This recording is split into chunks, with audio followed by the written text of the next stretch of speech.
for some reason, it is impossible seemingly for them to admit that.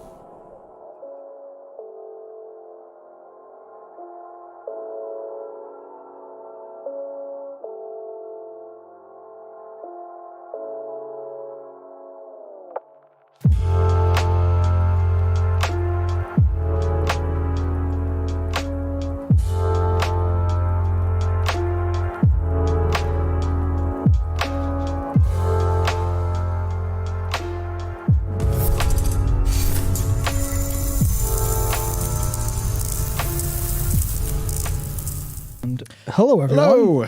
What a week. What a week. I almost want to say, Captain, it's only Wednesday, but it actually is Friday. We somehow made it to Friday this week. My microphone's in a weird position. Okay. How are you, Michael? How are you then? Good. Tired. Fantastic. Very tired. I'm low energy. Very good. Very, very good. Fun week though. Yeah. We have one hell of a... well, you can go over what you've done, maybe a little tiny, maybe bit, whatever. Who knows? Yes. But in terms of what we have for you today, we have the... everyone kind of guessed the release date of the expansion anyway. But with the untitled Dragonflight novel that has been spotted on Amazon, everyone kind of knows now it's just going to be Q1, of course. Yeah. If they follow their own thing. But we've got a whole bunch of numbers crunched for that stuff. We also have classic Wrath of the Lich King beta hitting the CDN, which means there's the interview that Shack News did with Holly Longdale was actually very interesting. Yeah, and I think that tells us the order of things. Yeah, and there was a number of things that I hadn't seen anyone else report on from that interview that I thought were particularly interesting in terms of kind of obviously everyone knows what Tarly was saying around the Wrath Classic being Classic plus plus plus. Yeah. And there's a little bit of a hint for beta to show us some of that, maybe a little bit. Oh. Just a little tiny bit of hope there. Oh. And then just a whole other load of stuff because PTR keeps going. Yeah, absolutely. If I'm tired, which I am, so if is the wrong one. I was in France for a few days on the first holiday I've taken in like a few years. But I'm completely wrecked. I'm so tired right now. So yes, I will be low energy. That'll be it. We'll end the stream with a poll. It will be me, Jeb Bush. Who's higher energy? Who's got more spunk or pizzazz? But right, Dragonflight. We may as well know when it's coming out. Not really, but we know when it's not coming out, and when you kind of eliminate all the other options. So, a product page has appeared for Untitled Dragonflight prequel by Ballantine. Ballantine is the publishing house. So it's technically Del Rey, but Del Rey own I think Ballantine's like a sub-label of Del Rey. Because I saw that and I was like, Ballantine? Is there an author named Ballantine? There are a lot of authors named Ballantine. None of them have anything to do with Warcraft. And then I found it's like, oh, okay, it's just we don't know the author of it yet. I can't imagine it would be Golden because just come off finishing Sylvanas. I can't imagine she'd be like, yeah, let's go do some dragon stuff. And unfortunately, they're definitely not going to bring Richard Knack back. That's what I want back for dragon stuff, but I don't think that's going to happen. Unfortunately. Probably not. So, yeah, it's coming out November 22nd of this year. Well, that's when they say it's coming out. Though I doubt it's going to have a Sylvanas-like situation with constant pushbacks. Well, I guess that's the thing. We can analyze this all we want, but it's that point of if the expansion needs delayed past Q1, which I hope not, they'll delay this past November probably in the same kind of vein. But it's a prequel, so we need to have this book before we get Dragonflight. And I guess just because I see a couple people another book, and you're like, I really can't imagine they'll follow the same problems they usually do, which is, hey, here's all the lore you need to know in a book. Even Sylvanas, they kind of did a little bit of that. Her real character motivation was there. But when it comes to... That was a patch job. Yeah, it was a patch job, yeah. But even Ian saying...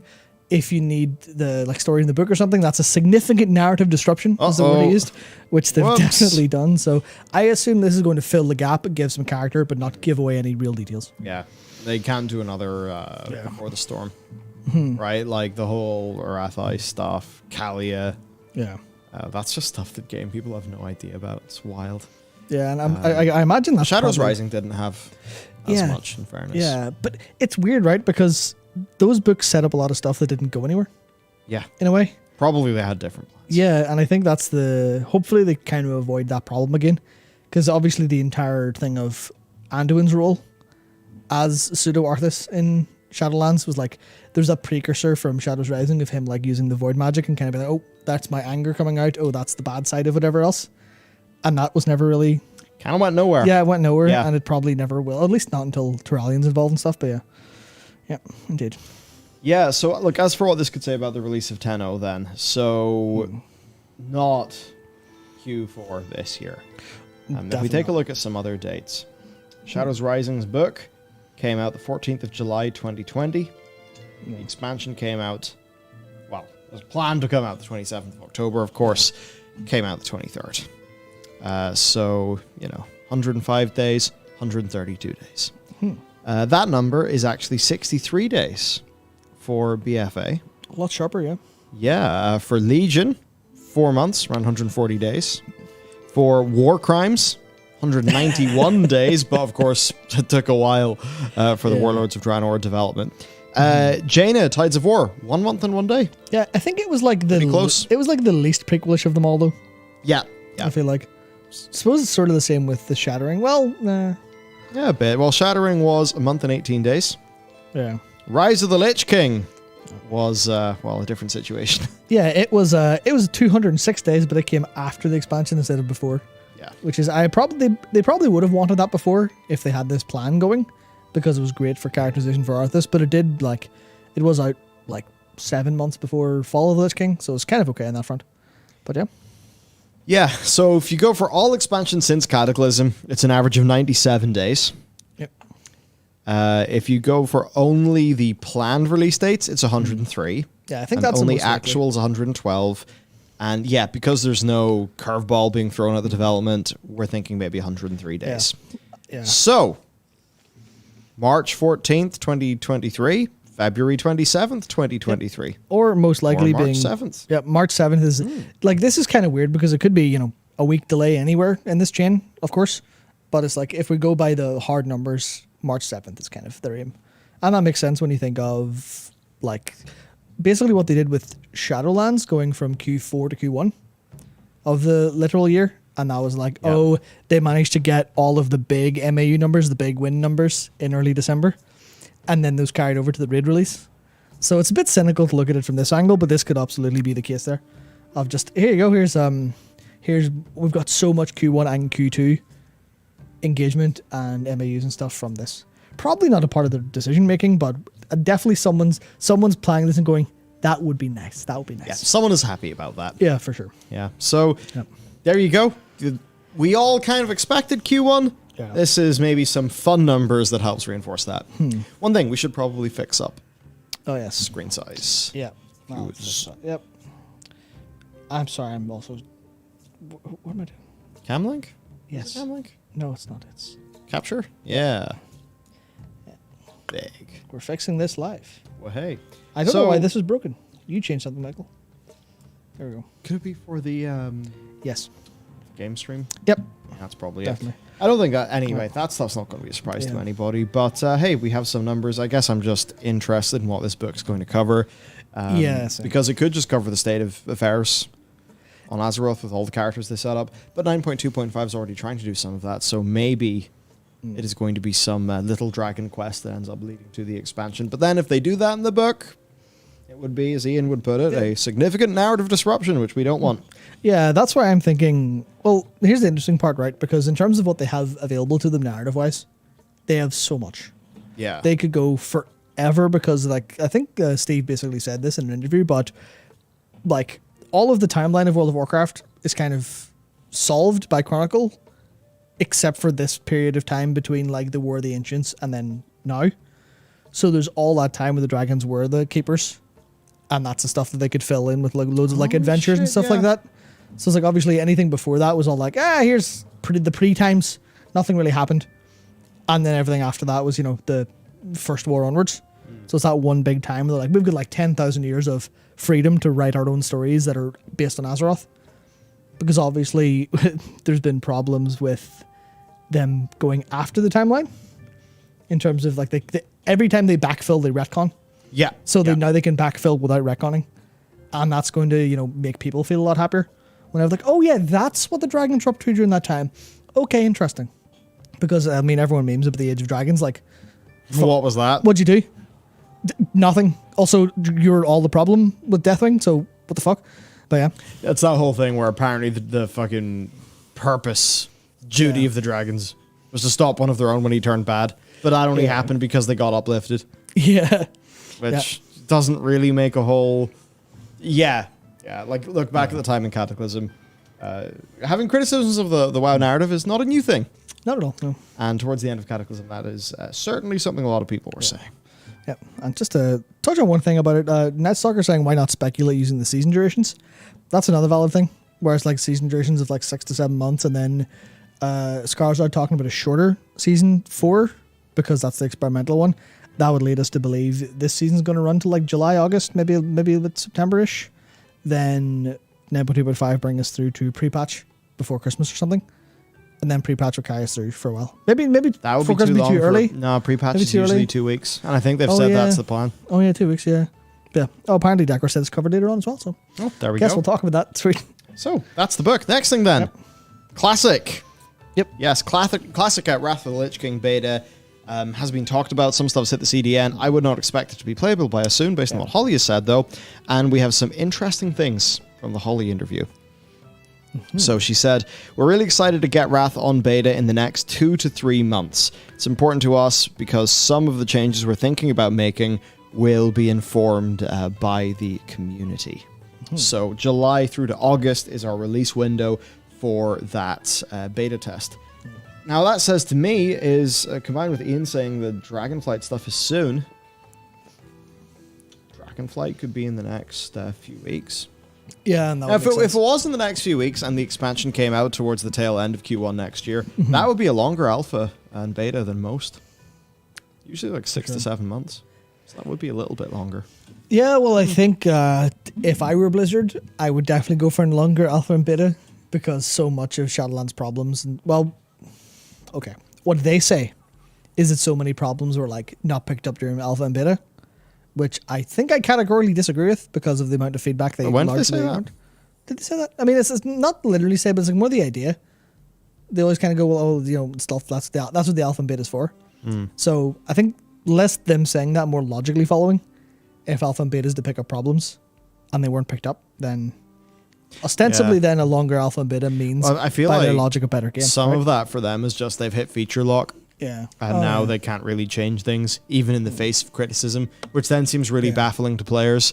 But I mean, I imagine it's just different in their end somehow, in some way, or else it wouldn't make sense for them to sabotage their own game. Yeah, hard to know. But anyway, I'd expect to see Dragonflight before Wrath, maybe. Almost certainly. The testing, anyway. Yeah, well, it's weird because it's up on the CDN. So you'd imply that that's kind of earlier, but it could just sit up there because there's less, less risk of putting it up there. Because obviously, as soon as anyone can get anywhere near a Dragonfly client, Steven and Marleman are going to go crazy. Yeah, and that'll just be like that's when the floodgates open, and they need to be super on top of PR and feedback and stuff like that, because any amount of data mining will just kind of immediately spark articles and stuff. So I don't know.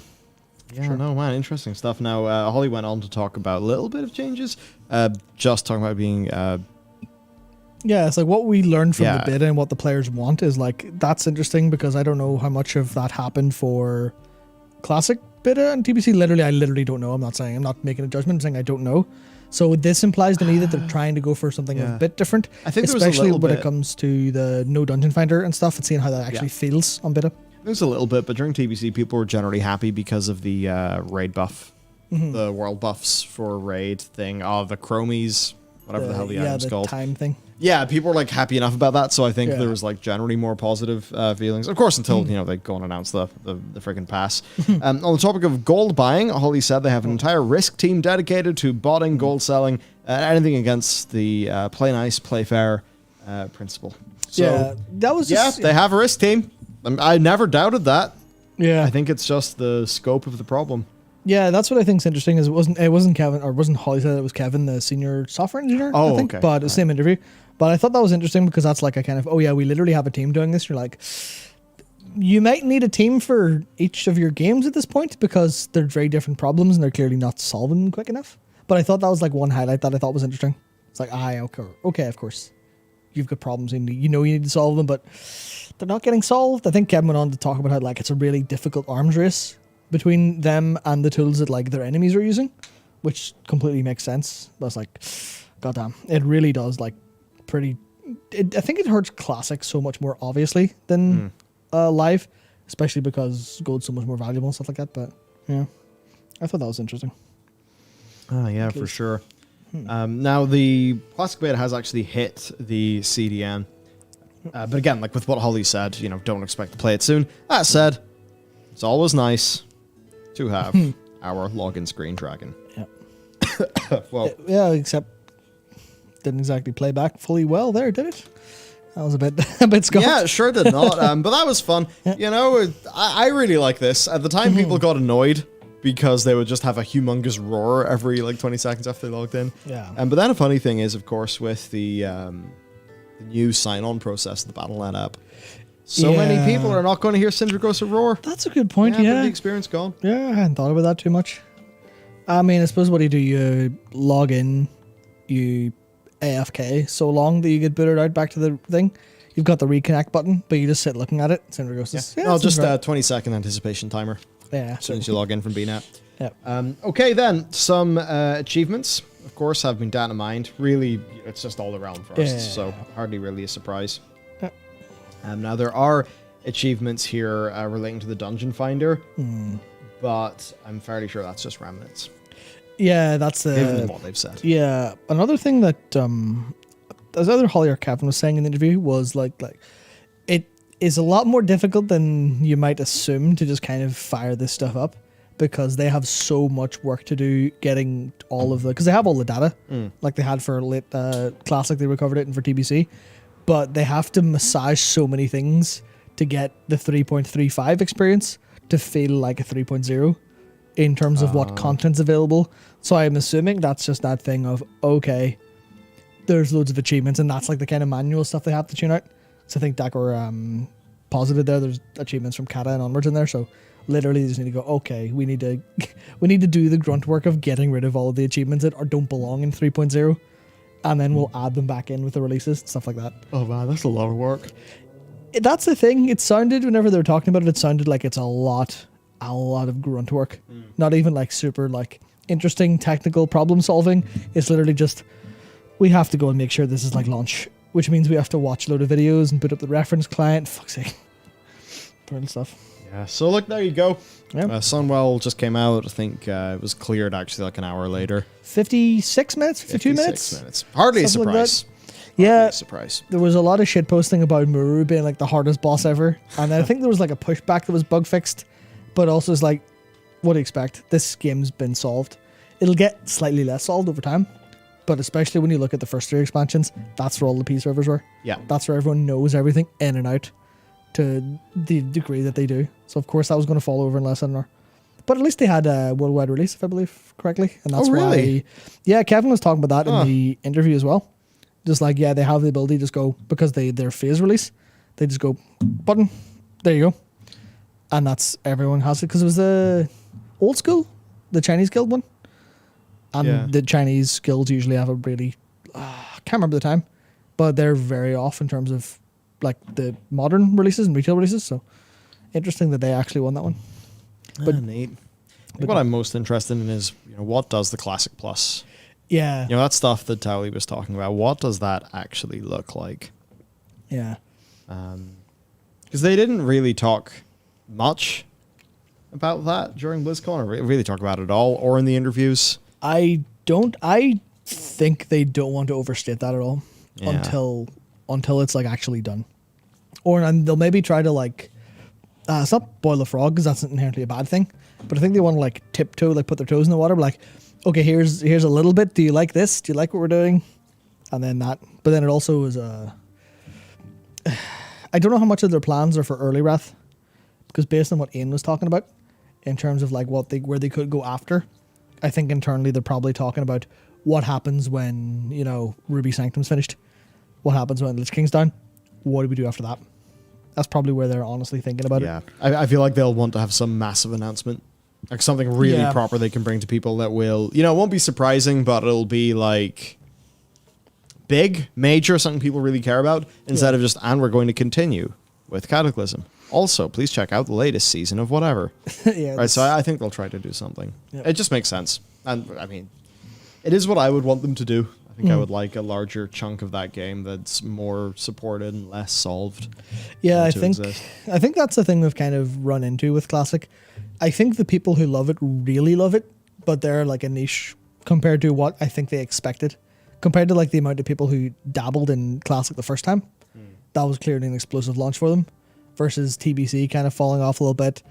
And Wrath maybe have that explosive like initial interest, but will that engagement stick around like probably did in the past? Or yeah, they could be imagine spooked by TBC. I imagine so. Yeah, but I guess TBC did have such a negative just wave of everything around its launch, like the Dark Portal price passing. Yeah. Pricing. Just like a few other things, like the server populations, right? Like, yeah, TBC's had a bit of a rough time. Yeah, I mean that's another thing that I think it was Holly said in the interview, talking about like why they aren't going for TBC era, because they don't want to split their user base 3 ways. That's literally what she said. So obviously that Classic era stuff, they just go, oh well, people who like Classic won't go into TBC, so TBC's smaller, and that impacts the server communities and the size and all of the like people engaging with our new product. Like, fuck that then. Right, so the TBC servers turn into Wrath, and then TBC's gone? Yep. That's the plan, yep. Wow. Yeah. Would they do a TBC season? I don't season of whatever? I don't think that's hard confirmed. I think Holly, correct me if I'm wrong, I don't think that's hard confirmed, but I know Holly was kind of talking about like the possibility of Season of Mastery stuff again. As to whether that'll be TBC or not, I'm not super sure. Interesting. Yep. Yeah, huh. That's strange, because there's some people who really just want to play TBC. Yeah, right. But I think they'd rather have those people playing Wrath, so they can be fodder for other people playing Wrath. Especially if they're going for no Dungeon Finder, you definitely need a bigger community for that. Then, yeah, I think. Yeah, and even the likes of Wintergrasp to work without having to use loads of buffs and stuff. Yep. Like it's just a better experience for more people. Yep, for sure. Right. Well, look, I look forward to it, especially whatever changes they make. Especially if they're sort of aimed towards longevity towards the end of Wrath. I think there could be interesting stuff. Yep, absolutely. Now, speaking of interesting stuff, we've actually got some good in-game changes. I think a little bit late. Yeah. But basically, the Conquest and Valor caps have been removed. Yeah, I would. An interesting, perhaps experiment from Blizzard. Yeah, I mean, did they not do that before in Season 2, or am I stoned? I wasn't really paying attention. I don't know. I think they did, because I remember thinking about this before. I'm like, why are you doing this now? Why are you not doing this, you know, like a couple weeks earlier or whatever else? Is it like a... I mean, there's Vera saying way too late and useless. I think that's what it feels like to a lot of people who are like done playing the game, because it's almost like, hey, here's this designed point of friction, right? This designed point of friction is literally going to go away, which means the part of the game that's pissing you off and stopping you from progress will go away. So come back later. That's a lot. I mean, the Creation Catalyst felt the same. Yeah. Where it's just, oh, yeah, did you play before the Creation Catalyst that has a half recharge time? Go fuck yourself, basically. That's a lot of the vibe for people. So I think that's the idea of, just, it's like Conquest and Valor clearly, well, maybe less so in Dragonflight, Conquest being a problem, because PvP is just PvP gear then. Yeah, but definitely. Valor having like a cap, certainly, it makes sense that it's there, but at the same time, it's like, would you rather have just, farmable Valor? Probably. I know I certainly would. Yeah, I think it'll feel better to most players. I could totally see how it could be, used in a funky way during the early weeks of a season.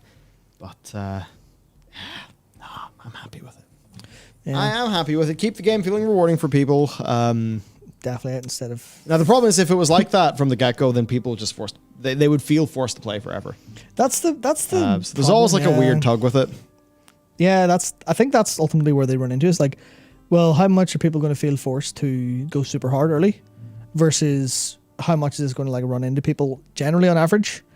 Because it's like, I always find it a real pain in the ass, because the way I play the game, I'm more gated by rating, because I couldn't be fucking bothered doing every dungeon twice, depending on what week, because that's a lot of work to get my gear upgraded. Massive. Generally speaking. Versus just waiting for the Great Vault, which never gives me anything anyway, so whatever the fuck. Your Vault luck is some of the worst I've ever seen.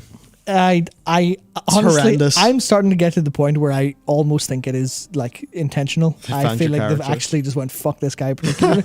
Because okay, so I was. I'm gonna pour a coffee for myself. Yeah, work I'm away. freaking dying over here. Oh my god. Yeah, work away. One minute. Yeah, so what the fuck is that?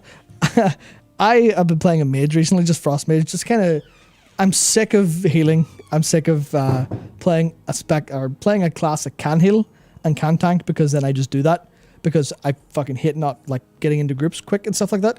So I was like, okay, I'm going to start to actually play DPS. So frost mage, easy, whatever else, etc. I spent a full weekend like getting it ready for dungeons, getting my 291 legendary, stuff like that. Then I went and got my it was a time walking week. So I got my normal, I was about to say Antaurus. That's how fucking scuffed my brain is. Got my raid loot from normal. It was the dagger Antinumber or whatever it's called. That was like the only slot that I couldn't get an upgrade for.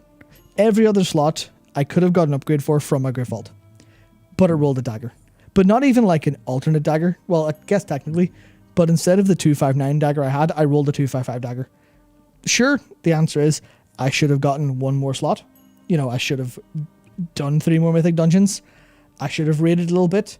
But I couldn't find groups because of DPS at low item level. So that's a fucking different way to look at it. But it's, oh man. It's never fun. It is literally never fun. But the Griff Vault's always been a real bastard to me, specifically speaking. Oh, man. Yeah, bro, I was stuck with an M0 eye level for months and I got a 255 weapon from the TBC Time Walking Raid. Nice. Well done. Well done. Yeah, no, it's... Oh, man.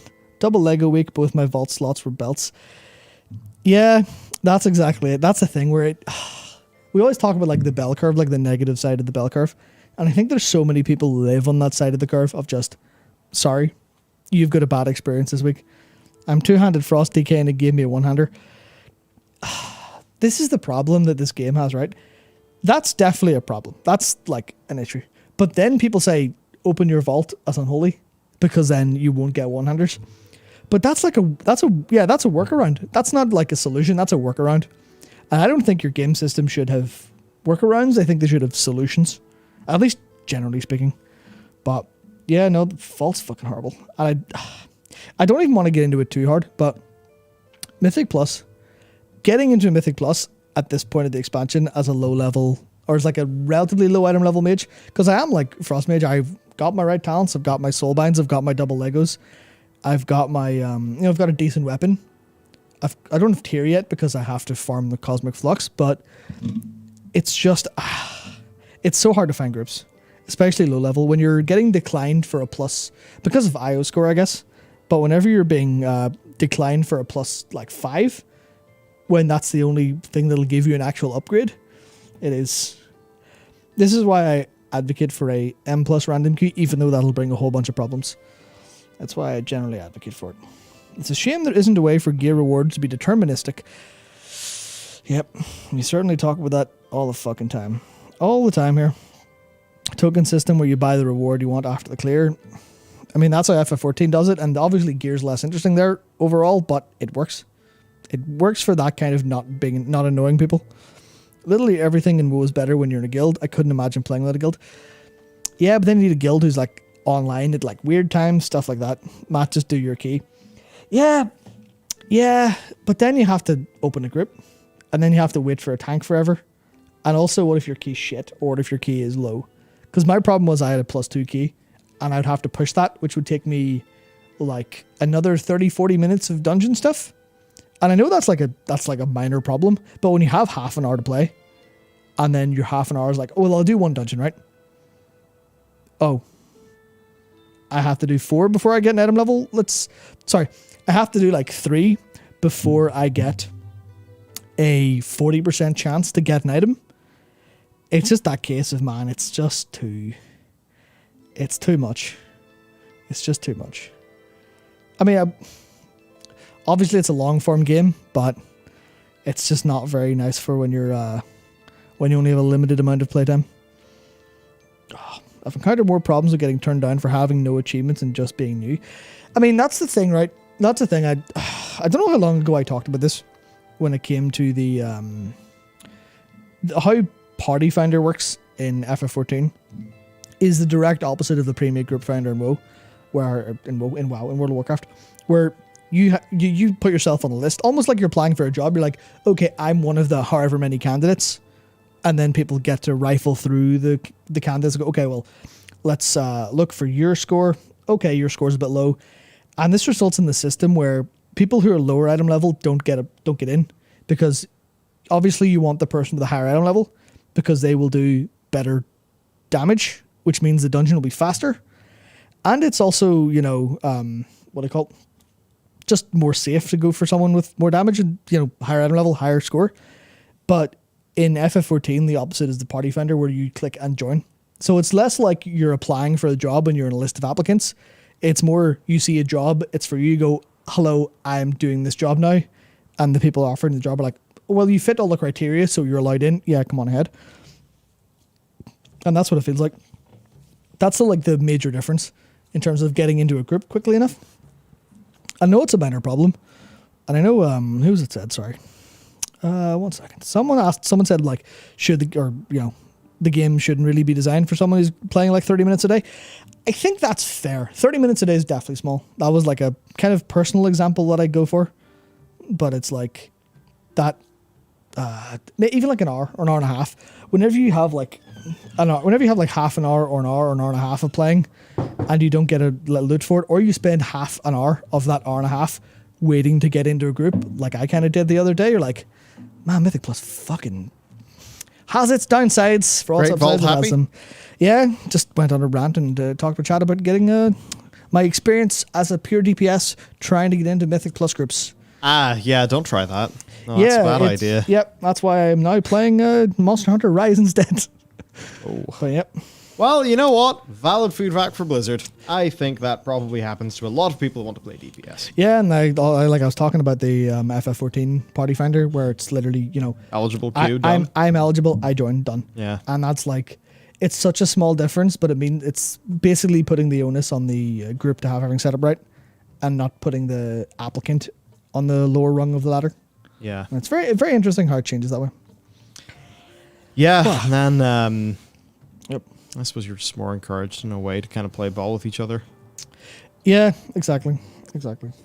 Well, with that, also the creation catalyst. So not only have they removed the caps on our big capped currencies, the creation catalyst charge rate has increased. And funny thing you should have mentioned during the VP cap one is, you used to be able to spend your VP incorrectly. Yeah, that's so such a stupid idea that you're early on in the season, and it maybe feels like it makes sense to start upgrading some items, but then you feel like that's a stupid thing because you can only upgrade certain ones because they're this or whatever. So I think a more freed up version of that system is probably going to be more fun for people. Yeah, I get why Blizzard wouldn't want people to just go and run 100 Mythic Plus runs first week of the season to be totally decked out, for sure. Yeah. But there really comes a time pretty shortly after the season comes out that you do want to just open things up a bit more. Yeah, that's the thing where that's the arbitrary point of we'll open the gates now. It feels so arbitrary, and it always feels like a reaction to, oh shit, everyone stopped playing, how do we open this up? Now, I don't know player numbers, I'm just assuming because it's been however many weeks since the patch. I'm assuming it's a reaction as opposed to them thinking this is a good time. But it's I would love, and this is the hateful part of them, if they were more, if they had more seasons, right? If they're more like PoE in a way. Obviously, PoE had this big Sentinels League, I think it's called. People are everyone's talking about that and hopping onto that. But because they have relatively quick seasons and it's not much, it's not massive changes, they have more iteration time. Yeah. So it's I would love them to be able to go, fuck it, we're going to remove these caps for a season and just see what happens. Or we're going to remove them in week 3 and see what happens. But it's the iteration time's kind of hard for that, and it's a risky move, all that stuff. Yeah. And now for the creation catalyst. The charge rate is now 1 every 4 days instead of every 7. Yep. So that just means more charges. Yeah. So if you're starting an alt, you won't immediately feel this, but maybe after a few weeks, you'll just have so many charges in the catalyst that you're probably not going to realistically run out. I think this is probably also nice for people who just want to use it to get some transmog. Yeah, I mean, I Just think have that's more charges to use so they can convert it into the gear they'd yeah. like. I think that's a part of it because I mean, right now for my mage, not that I'm playing a whole pile, but I would definitely be capped by Cosmic Flux as opposed to the charges, and that's like just obviously the charges are fine. The Creation Catalyst is working as intended. Yeah. And then all of these are going to be carried forward into Season 4. It won't be reset. So basically, when Season 4 comes out, it is just going to be a tier bonanza. You get a chest piece, turn it into tier, you're done. Which I'd say will probably feel quite good. Now, another change then. The Spoils of War buff is back. 25% extra conquest. And this will be for the people getting their upgrades, of course. 40% extra honor. And that 25% extra conquest is also coming when they've removed the conquest cap. Yeah. So this will help people get into PvP, but it won't really help them climb up their rating enough to upgrade their gear with all that extra honor. Unless there's more people who join, so that the lower, like the lower ratings get like populated with people who are like, sort of truly at that rating. It's so funny in hindsight how terrible it is. It's quite hilarious, the upgrade system. Yeah, to have item level gated behind rank for PvP. It's just. Could they just remove that? Yes. Yeah, I imagine so. Just remove that. Remove the rating requirement. Done. Yeah, just let people upgrade it with honor. Sure, it's not ideal and it sets people up for a grind, but just do that. Right? Would that not feel better to people? Yeah. I mean, yeah, Dagger says in Dragonflight they are removing that. Yeah, exactly. That's what I mean. They're doing it in Dragonflight, so why not just do it now? Yeah, that's exactly it. Yeah, why not do it now? Especially, it's like if you can't do it in a hotfix because of whatever system reason, do it in 9.2.5. Just like fuck it, go play PvP if you want to. I mean, I think there will be problems there because people will still have like tier and legendaries, and you'll still have problems of getting completely destroyed by people who are like endemic players. Yeah, but that's a problem in every PvP game. Just most PvP games don't have the gear curve, so remove that and you just be a PvP game, I guess. Yeah. What a thought. Now the next thing. Yep. Big news. All Wings of Torghast available all the time. Fuck you, Blizzard. Fuck you. Oh? Yep. So one of the right.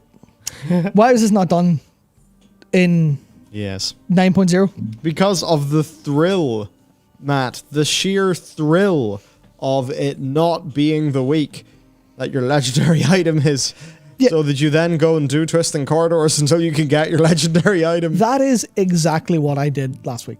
Yeah, me last too. week, I did. Not last week. Yeah, I did that because I wanted Cold Front because I'm playing Necrolord Frostmage. And I was like, okay, it's not Mortregar. So okay, not Mortregar week. Sweet. So I had to go and do twisting corridors because I haven't done it before that character. I had to go and do, layer 2.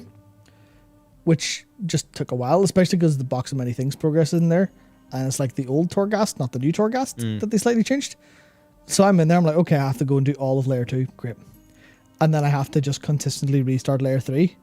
And that took me like, all in all, it took me like an hour and a half just to go and get this legendary thing. I'm like, fuck.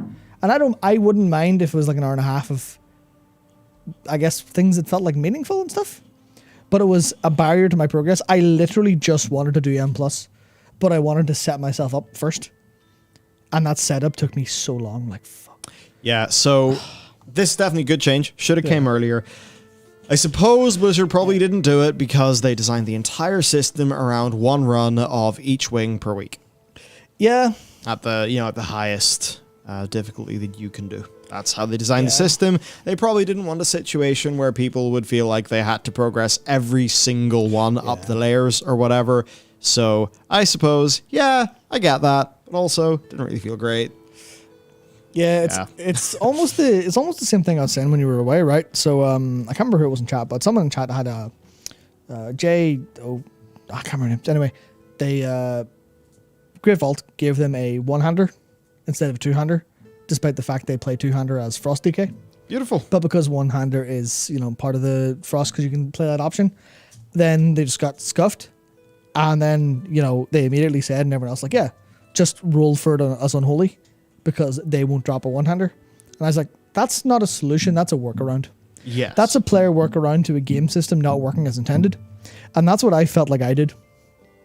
I had to go on this weird fucking crusade workaround because I was just weakly gated otherwise. And I was like, why am I doing workarounds for this? If this is if I'm trying to get a workaround to get a Windows 95 game to boot, that's fine. That's a fine workaround.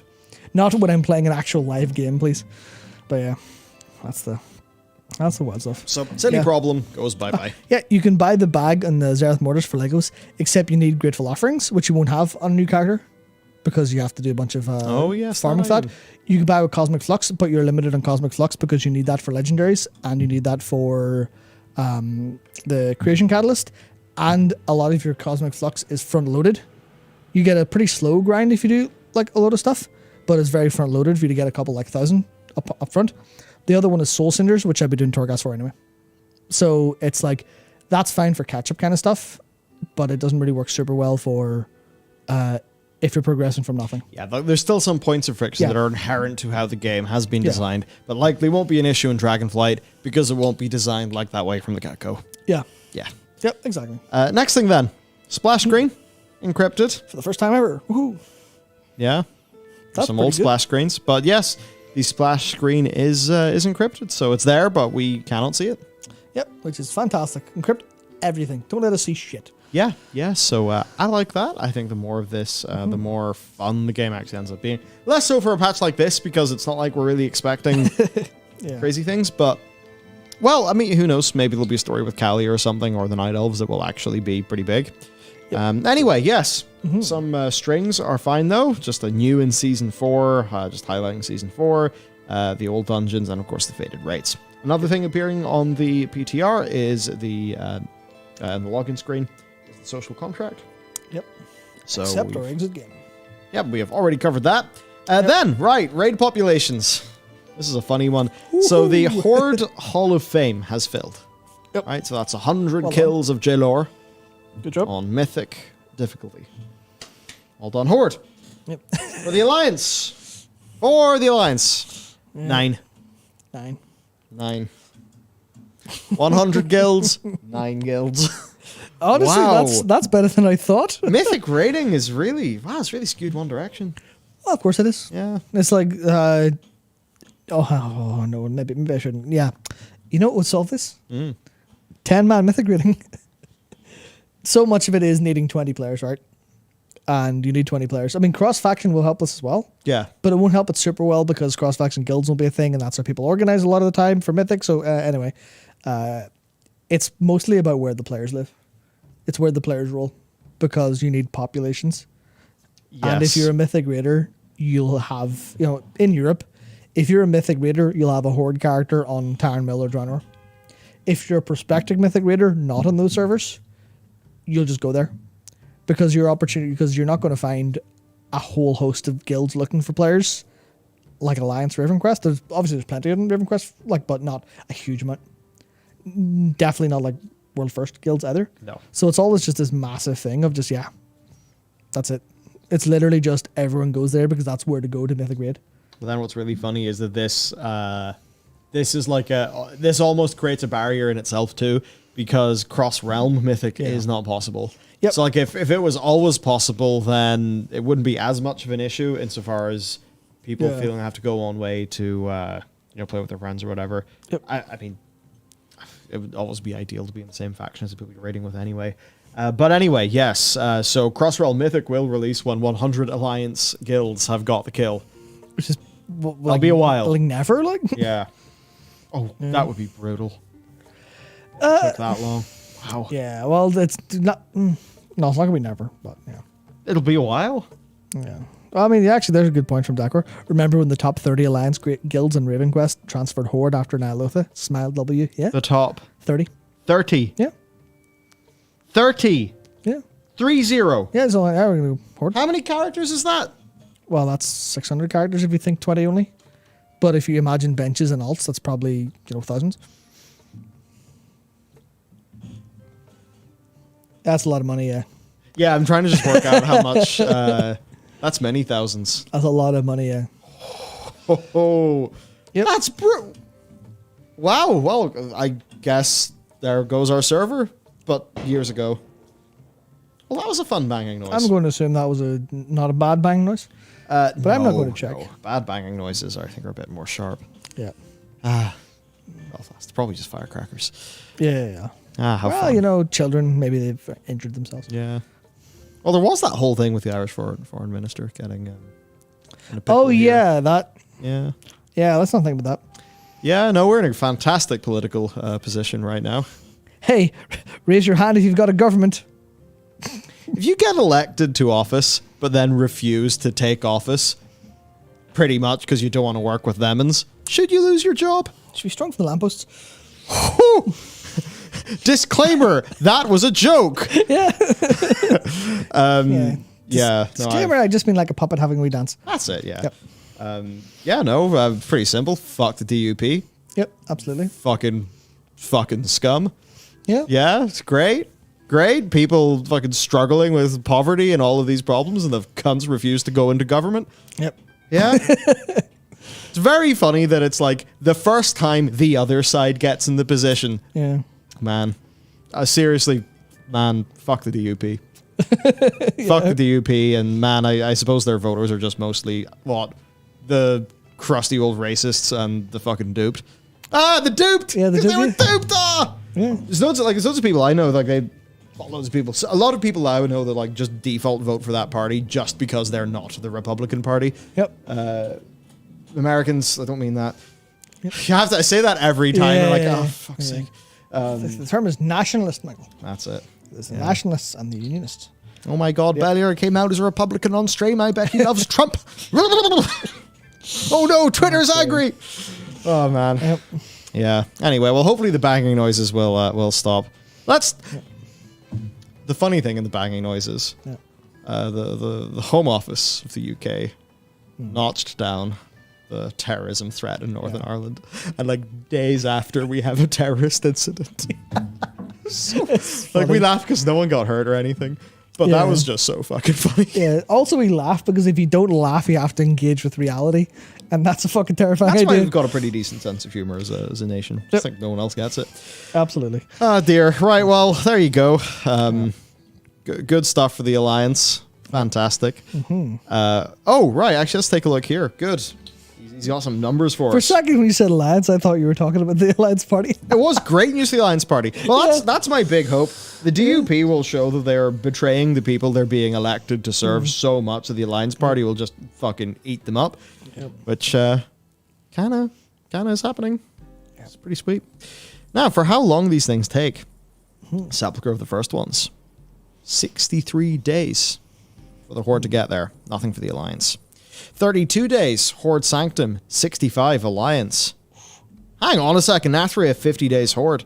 Alliance filled it in 82. Now, That's bad. Matt, Yep. I don't know if cross-realm mythic raiding is going to happen for a long time. Yeah, that's going to be a long Right, time, yeah. 63 days. By this stage into any other tier, Yeah. like by this stage into Sanctum, it was essentially open. Yeah. It was well on its way for Nathria. There's fucking 9 kills. 9! 9 guilds have done it. Yep. This is a very large game.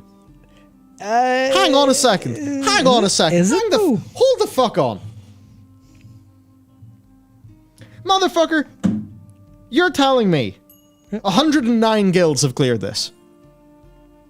No, because it's 100 is like the max. So there could be like 20,000 Horde guilds cleared. Oh, I thought yeah. that. Oh, wait, no, the number of Horde guilds just past 100. Oh, just? Yeah. Oh, yeah. Yeah, no, that's why this is news. Oh, It's yeah, a news yeah. show, Matt. Oh, It just sorry. happens. Yeah. That's why Yeah, we're talking okay, about okay, it. So it's in and around 100. I thought this was a documentary. My mistake. Yeah. So yeah, there's about 109 to 112 or 13 have killed the Jailer and Mythic. Now, I get that's like, 2,500 people. That's pretty small. It may not be the 1%. Well, I mean, okay, this is definitely not fair, but oh my god, is it the Wowhead stats reporter, because it tracks achievements based on people with the Wowhead profiler add-on. So at best it's polling the population. Yeah, it's a poll, but is it a good poll? But the 2% of people with the Wowhead profiler installed have killed or have ahead of the curve jailer. 2% of people with the Wowhead thing installed. Obviously, people are also saying, yeah, but Mythic Raiders aren't killing the jailer and getting ahead of the curve because they don't need to. But they're. But then you would assume they've killed him once at least. Well, not on heroic. So really? It's like if you're progressing Mythic, you might not. But also they'll be selling boosts because they're Mythic Raiders and they need to gold somewhere. So yeah, so that's not really an argument that holds up. But yes. What the? Yes. Where'd the players go? They've gone. Where do you think? Where have they went? Anywhere else? What? Well, this is the thing, right? The whole like Mythic raiding is every single time the Race to World first happens, all of the Mythic guilds are like, this is fun, this is great, we enjoy it, but the fucking barriers, to enter your bullshit. I mean, was it Midwinter just quit? We're like, fuck it, we're not ready anymore. Fuck this. And did another one not quit? There's another one as well before that as well. I can't remember who it was. Pieces, yeah. And they're like, fuck this. And to be fair, that's Race to World first. And a lot of them might actually end up being still like Mythic prog guilds. I don't know the super thing, but or maybe some of their players who maybe disagree with that decision will end up in some of the but it's like guilds. It's way too much like effort, and it's not just effort. Like okay, Blizzard, why are you bothering? Yeah, I mean this is why they're nerfing like Halandra so hard. Yeah, well, because it's clearly not given. Yeah, it's clearly too difficult and too time consuming. But also, I think there's also so much of it's like a massive time sink to get prepped for it, and you have to rush super hard, super early to get actually there. It's a massive time commitment, and I think people have less of time commitment, and you'll get satisfying enough or similarly satisfying gaming experiences from other games. I think so. That's the awkward thing. It's like it's not set up for success as a game mode, is the way I'd put it, because I mean, I don't want to cast any judgment on the game mode. I certainly could, but I won't because that would be a bit unfair, and it's my personal opinion. I think that there's definitely a whole bunch of reasons it's just not set up for success. Even if you love it to pieces, it might be like, well, this is fucking taking me. I have to raid 3 nights a week to have a decent chance of success for clearing this within the time frame. Because there's so many bosses, there's so much, it's so hard. I have to do like M+ for gear. Because that's the other thing where I think, you have to do so many M+ runs early to get gear for it, because you can't just gear through raiding, which means your time commitment is so much higher than just your raid times.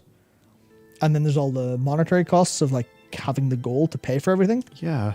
And it's that stuff where like Mythic raiding is just not set up for people to go and do it, which in a video releasing maybe this weekend, maybe Monday, it's not the same in FF14 Savage difficulty. Not saying which one's better, which one's worse, but like in terms of how they're set up for people to play them. Oh, you can just... There's a massive difference, and that's going to result in higher clears and higher engagement. Like surely everybody who would do Dragon Song's reprise would have been in a position where they could just have done it. They came out or started doing it. Well, so like in terms of characters being ready, there's not much work, surely. Not much work. You're talking, well, people have prepped for it beforehand with Savage gear, but you basically need upgraded Tombstone gear and Savage gear as a mix for your base, which is basically, you're talking like, I think 3-4 weeks of do the 4 Savage raids and cap your tomes a week. That's it. Yeah, so they would have done that. Yeah, they would have done that already by doing Savage. Because you need to clear Savage to get into Dragon Song Reprise. So the hardest thing to do in FF14 requires so little preparation comparatively. You still need to buy some food. You still need to buy a lot of pots, especially if you're doing like hundreds of pulls. But it's like, it shouldn't take you all that long to get close enough to best for it. Whereas World of Warcraft's very, very, very different. 8 to 9 weeks max if you don't do alt splits. Yeah, so that's the thing where Savage players will have done that. But that's not a huge, well, depends on how fast you prog Savage. But that's not going to be like 8 9 weeks of fucking full hardcore work. It's still time gated by loot, but it's like, couple nights a week, maybe tops. And that's it. So that's the thing where it's like, that's really about it. Versus Mythic, which is so much more. And also the 20 players versus 8 players. It's literally just harder to get 20 people, basically, than it is to get 8. especially when my savage group can go straight into the ultimate. But even like using if you want to use like savage as a savage as a competitor for like early mythic and some mythic prog, you'd basically, I mean, I did P1S. I literally just hopped into a party finder group and I didn't have the most, I don't have like all my upgraded tombstone gear. It's just, oh yeah, there's a party, I'll just join. Oh yeah, I've looked up the fight. I see the macro. We took a while of a load of people dying and making mistakes, but then we did it and like, oh, there you go, sweet. Sorted, perfect. Jobs are good. And also I was saying like that like 8 to 9 weeks, that's since January before this ultimate released. Yeah. So you had, what, 4 months to do 8 weeks of clear? Yeah. I'm just still kind of floored at that number. Yeah. The 109 to 112, 13, 14, 15 guilds. That's I think, 117, Dakor said. 117. Yeah. That's just a little bit mind-blowing. Yeah, and that's a thing where if... And then that will actually, that number will decrease. That will keep... Until 100 alliance have done it, yeah, less people will be able to do it because of the cross-faction restriction. So that just leaves this feeling like a super arbitrary block to playing the game. Can we expect the Blizzard will remove this? This limitation? I think if there's enough feedback, yes. Yeah. I feel like they definitely are in that sort where they'll go, yeah, fuck it, yeah. We see the feedback, we know you want to cross-realm, go for it. I think that's like a... Definitely part of their... within their philosophical toolkit, let's say, to be able to say, yeah, fuck it, that's fine, whatever. I even just think from a balance perspective then. Yeah. So they balanced it for maybe the first 10 or 15 guilds. Yeah. Who clear this. And then instead of all of their balancing that happens naturally via gear progression, etc., taking care of the rest for them, they then had to progressively balance it and balance it and balance it and balance it in the face of these numbers being kind of pitiful. Yeah, I mean, that's the... We talked about this last week, I think. We did, yeah. Where it's... I think that's a case where they may think, okay, well, people aren't clearing this, so we need to remove the balance issues. We need to make it easier for them. And I think that might have the impact of just having people go... I don't really care. That's speculation from my end. Yeah. Because that's how I would feel if the goalposts were moving and I was trying to score at the same time. I'd be like, well, I'm going to wait for the goalpost to stop moving. But I feel like that's just them going, shit, people aren't doing this. Shit. Fuck it, nerf it. It's like, what's happening? Because they'll be looking at data. They'll be like, okay, well, there's so many wipes and so many guilds are, dying and failing miserably at Holandris. We've got 400 million player deaths to a heated potato bomb. Fuck it, just nerf it. Nerf it, sorry. The player experience comes before our intended raid design. I imagine the raid designer was kind of like, fuck's sake, that was such a cool fight. Why are you nerfing it into the bin? But I think that's just kind of, they kind of have to. Yeah, well, they see, there were this many attempts this week. Then next week, there was this many attempts, this many kills. Oh no, where have the people went? Yeah, but that's... Clearly they're doing it in response to that. Yeah, but that's the thing where I think that's, they almost certainly are. But to me, that's indicative of... Again, this is like speculation. I can't say if any of this is true, or it's literally how I think they move and how they act. But so, I've said this before. I can't remember what the specific was, but it's always about player data and engagement to them, right? They clearly have. Even Holly was talking about it a little bit in the classic Wrath interview. They love data. Yeah. She called herself a game data nerd. They have teams going over data and player engagement and metrics and stuff all the time. So that's right? what's ruined. Warcraft. Well, we already knew that, but yeah, we already. Yes, great. Analyze the data driven by the thing that you've made to produce just that data exactly. Yeah. So so that's where I think they look at the data and they make a change based on the data, right? I think they make the most immediate, sensible change. But I think when it comes to what they can change, the harder stuff, the longer term changes, the qualitative analysis of the data, I don't think they do that and make changes based off it. I think they probably do qualitatively analyze their data and like, okay, why are people not doing this? Why are people not doing Mythic? But nerfing the raid, I think that's one solution, right? That's tuning one of the knobs of why people aren't doing the Mythic.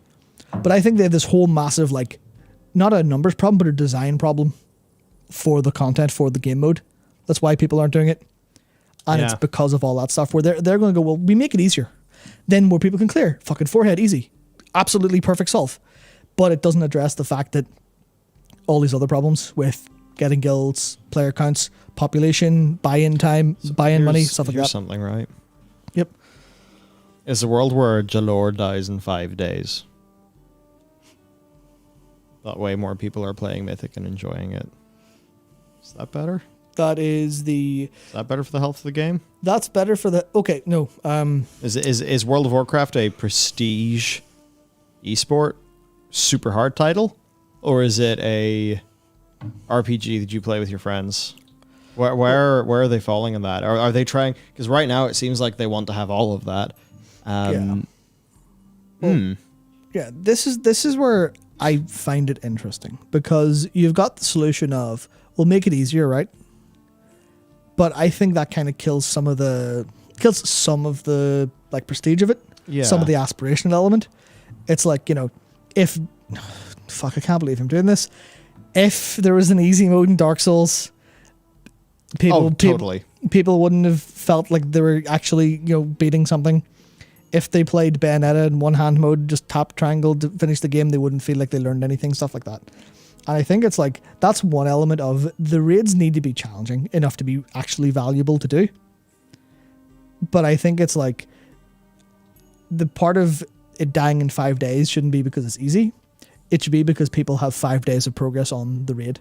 Instead of, oh, I guess we better go do splits. Or, oh, I guess I need to do Mythic Plus because Mythic Plus is like the most efficient way to gear.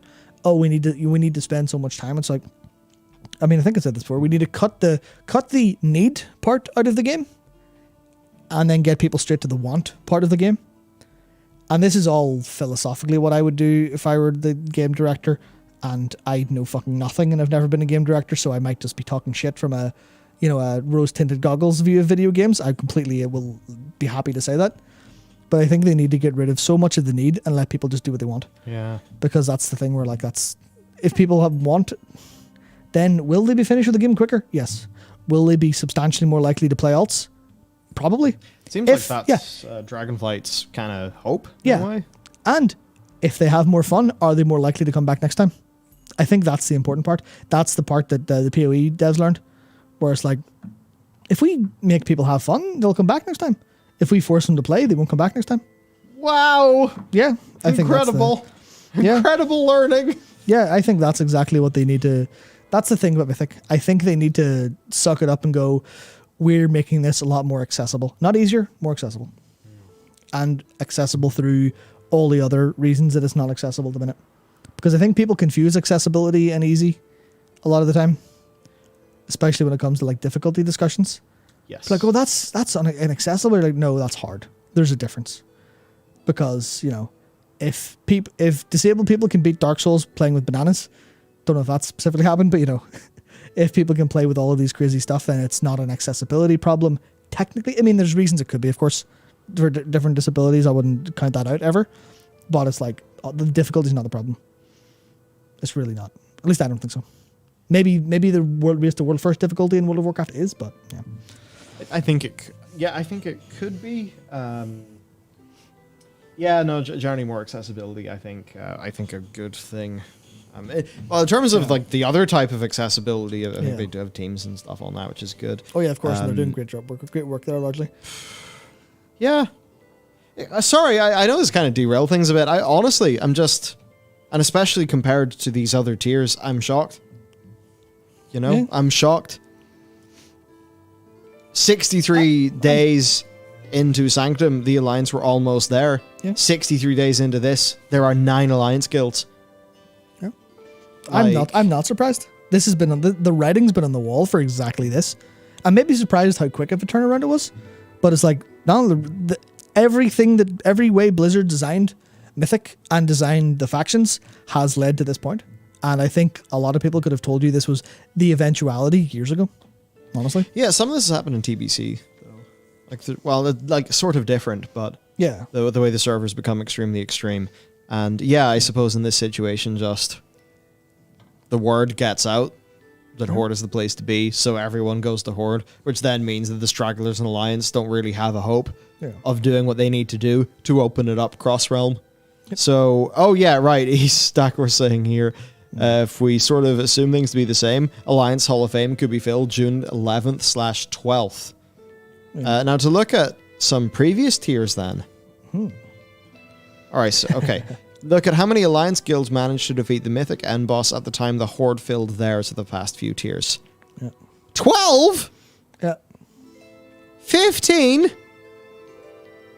19, 20, and 30 friggin' guilds leave our server. 12 and 11. Wow. You know, it's a sort of thing like being heroic players. We have so little transparency into this scene. You wouldn't really know. Yeah, there's so much. There's so much to it. But it all just gets so much more extreme once you hit Mythic. That's incredible.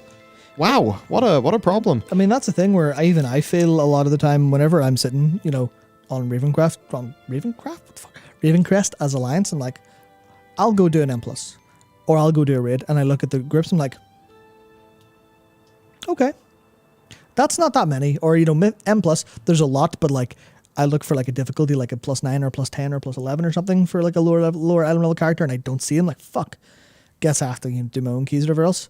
But then raids, like my experience trying to get into a normal raid is that as Frost Mage, fuck me, 3 groups going, none will accept me. Even though you can play Frost Mage well, and you know all of those fights, and would be an asset to those raids. Yeah, I've cleared all of those fights. I mean, that's the thing where it's like it's hard to communicate that because of an alt. Yeah. It's like I know those fights probably better than most people who are doing them, because also normal fights are fucking easy. Yeah, that too. But that's the thing where like it's just the item level thing there, but it's also if there were more groups, that would be less of a problem.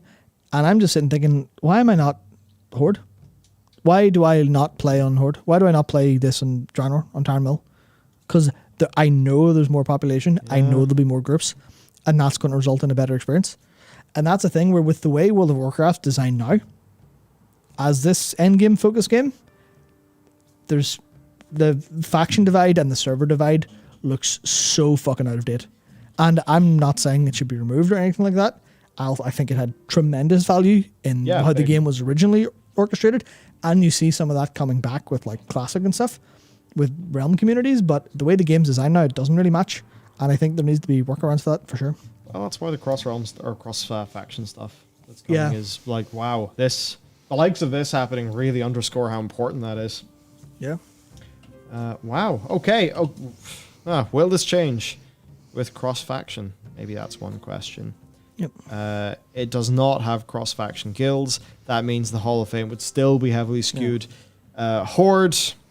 So if this continues, then basically, yes. They need to reassess how this entire system works. Yeah, so this will, like, the only reason that would improve the Hall of Fame for Alliance is if Alliance guilds need to fill. Because what is it, 70% you need for a guild group? So you could fill 30% of your players from another faction or another realm, but that's it. But that's it. Wow, right, crazy stuff. Next, we do have a final little bit of top end where Midwinter have disbanded. Yep. So this is a week after Pieces, who are another Race to World First guild, announced their disbanding. Midwinter are gone. I mean, Midwinter, they've been in that for such a long time. Yeah, so it's, I guess, an end of a thing. They had a lot of fans, too. I think they were... Yeah, so, man... Kind of wild. Are there questions to? I mean, Dakor certainly has answered a few or asked a few questions here. But I wonder, anything from the guilds? Anything from the players? I don't know. Yeah. No idea. I suppose just there you go. Midwinter, they're gone.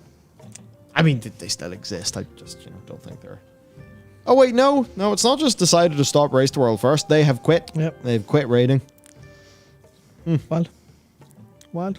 Damn. But mate, that makes sense. Fuck no. Yeah, makes sense. Completely. Yeah. Well, not too much else to say about that. Yeah. Yeah. Moving swiftly on to more happy, cheerful news. Oh my god, scrollable bags. Peter Yu's a fucking genius. Yeah, Peter Yu makes absolutely incredible stuff. So Narcissus is an incredible add-on for, just so much stuff. And some of the little experiments and things that he tweets, they are so cool. Yeah, I'll go grab some water back in a second. So, yeah, like this is the character frame in Narcissus. I know for some people who just kind of want a mega condensed panel, like they'd probably just rather have a mega condensed panel. But I think the point is that what Peter generally does with the UI is insane. So Narcissus is mostly, like, you could say a sort of a screenshot tool. But the thing is, like, you can place characters in a scene, you can create scenes, bring in items, loads of effects. Like, the stuff that can be created with Narcissus is, it is just incredible. It is one of the most impressive add-ons that's out there. And yeah, he often just does fun experiments on his Twitter. Actually, I'll see if I can find any of them. Well, actually, here's an example from 2020, right? When he got the NPC browser going. And just there you go. Just full on, you know, essentially model viewer doing all of this custom stuff. Notice too, like, you've got all of your color stuff working, so they actually feel like they're being placed in the scene. Right? Like, that's so cool. Now, the most recent thing that he's tweeted out is a scrollable, big scrollable bag. Kind of like inspired by New World. So, neat. And I suppose hopefully this little experiment from him actually comes into fruition. I think that would be really nice. Generally, just anything to make the WoW bags better is mega welcome. Now, he's talking about a few things. Like, I know that there's probably a no add-ons chat to happen later on today. Not that either of us are saying no add-ons, but the topic of add-ons, of course, came up given Yoshi P's recent statements, Ian kind of grappling with the topic as well. So yeah, some features he wants. One icon for multiple stack items. If something is up to 10 items a stack and you have 5 stacks, only one button. So that would make the UI so much more clean. Displays a socket on an icon. It might be possible to drag a gem and drop it onto the item to complete socketing, having quick slots, and tracking non-currency items like pet charms. Oh, nice. So yeah, cool. And there's a few other really neat. Also, this latte that comes in a chocolate-lined oatmeal glass that you can eat. That's fucking Isn't that insane. crazy? Madness. No, there's a tweet he did a while ago.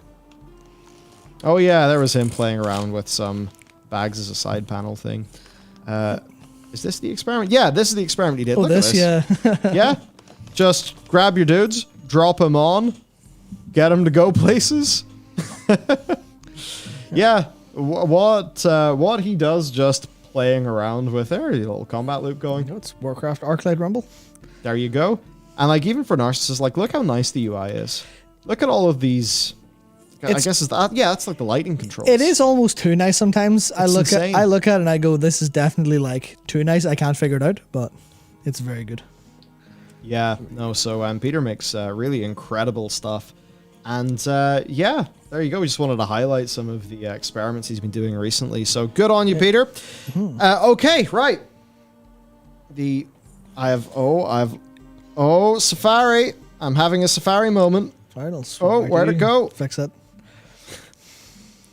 Okay, the Safari moment has ceased. Has completed. There you go. Yes, the classic character cloning service. It's about to be dead. Oh yeah, because TBC is about to be dead. Yes, because TBC is about to be dead. Yeah. So they're going to cycle this out of the shop. It will be on sale until its requirement, allowing you to get a classic clone for up to 66% off to keep those characters active on both Burning Crusade Classic and the Classic Era realms. As for why... Nope, they don't have a why, they just have a when. So, gone July 26th. After that, any locked clones will be removed from their respective realms and will no longer be available. I assume that's very much the move of going, hey, you're playing Classic, but skip TBC? Do you want to play Wrath? Give us your fucking money. Which is, fair, I guess, maybe. Or it could be really cynical, and they could be allowing you to move from Classic Era to Wrath, but trying to get money out of you first. But I think that would be a problem. If you don't make a choice,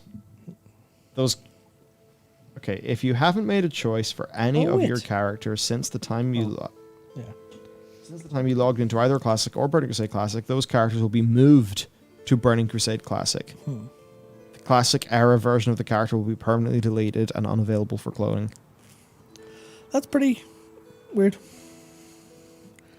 Yeah, so basically if you have a character that's just parked on a Classic Era server right now, whenever you log in after that date, that character will instead be on Burning Crusade Era. Yeah.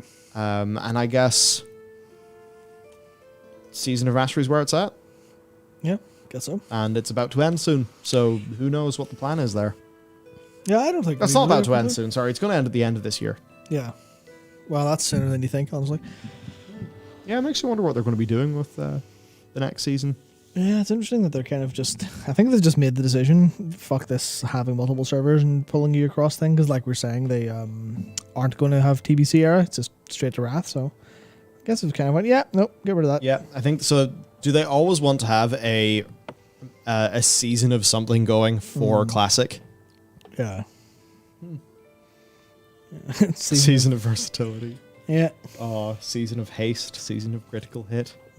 Season of precision. Season of multi-strike. I love a multi-strike season. You just multi-box all time. Yeah. Yeah. Okay, so how long will Season 4 last? Plus loot clarifications. Forever. Yeah! Let's get energy back into the show. Okay. Shorter runtime. Yeah, it's shorter. That's it. There you go. We don't know anything else. But it will be shorter. Okay, so for our past season runtime, Season 1 was just under 7 months. Season 2, just under 8 months. And so far, Season 3 is just over 2 months. Wow, it feels longer than that ago. Actually. It has been a very long 2 months. It's been a long 2 months. So typically then we would expect Season 3 to be another 5 months based on the previous 2 seasons, but the 9.2.5 PTR is a bit further along, and of course Classic Wrath and 10.0 alphas are likely going to be starting, so what's going to be going on? Well, what's this? So Batrick replied, or Skarsart replied to Mephisto, yes, CE and AOTC will leave when Season 4 officially begins, which is not at the 9.2.5 launch. And that does make sense because the 9.2.5 PTR has been on Season 3. Yeah. Right? So that's clearly something they can do. I suppose then, yeah, Season 3 is probably going to be another 4 to 5 months, maybe till September or October, and that'll be followed up by a 4 to 6 month Season 4. Yeah. And then straight into Dragonflight in Q1 of next year. And now then, for some clarifications on the new loot system coming in. Of course, we put up just a few days ago a video on Season 4 loot. But yeah, just for some further clarifications. So the tier system is going to be active. The creation catalyst will be active, but all existing charges from Season 3 will still be there, which functionally means you can just get all the tier. Yep. Now, you'll probably need flux or whatever, but you can just get it at the rate you acquire that stuff. Tier tokens won't be added to Nathri or Sanctum because, of course, the creation catalyst exists. Shards of Domination, Domination gear, dead. Phew. LFR difficulty also does have faded mode, and all wings will be available. That'll be fun. Yeah, then a world boss will be faded each week, dropping eye level 285 faded gear, which is the higher end of normal, I believe. Oh, fuck. What? Season, like, faded Nathri, alright? Yeah? Which world boss is up? Because there's 4 world bosses could be up. So, does that mean you might never have a world boss that can drop the thing you want from the world boss at 285? That's a very minor problem, but I was just immediately thinking, oh my god. It's like you want the 285 thing from Valinor, and it just doesn't ever align. I'm sure with the cadence of 3 weeks and 4 bosses, it'll align eventually, but still, man, what the hell? I think those world bosses, they do count to your kills. For dinars and the upgrade items. Yeah. If I remember correctly. For other things then, yep, the vendors only sell weapons and trinkets because those are the most sought after impactful gear, so therefore they want those to be targetable. It's the sort of thing, if you're doing a limited selection of a few different slots, like the old school VP system, then sure. But with this, it's like super attainable and super powerful, therefore you would want to limit it a bit. So that does make sense to me. And if they were to do anything, it would be those. So they're not currently interested in increasing the amount of dinars, so it will just be 3 for the entire of the season. entirety of the season, which is going to kind of suck if you swap to another spec or something, but at least for displaying your main, good, whatever. They're thinking of adding heroic and mythic upgrade items to the vault somehow, but still require people to have raided the corresponding difficulties. I think that would be good. Just look, the vault right now, I fundamentally don't like it, but the more you just throw shit in it, then people get, perhaps by default, making it by default a good experience without having to go for the consolation price. Maybe that's the thing that like is really like extremely forehead to me. Just okay, so every week you get a stack of currency as well as your gear, but instead they're like take the gear or the currency. You're like, come on, bro, please be nice. Yeah, I think this would be great though if those could come in. I think those upgrade items are a really, really good addition for the game. Yeah, I mean that's the thing where it's literally like you get your gear, but also you just get a big stack. Maybe they have to like really code it in really shittily, and it's just some weird trigger where as soon as you open the vault, you get it documented depending on if you fill 3 slots, 2 or 1 in a week. Something like that would be fine. But yeah, that'd just be nice. That would be nice. Yeah, no, indeed. And then just our final thing, the upgrade items can skip difficulty. So the mythic upgrade item could be used on an LFR piece to make it mythic.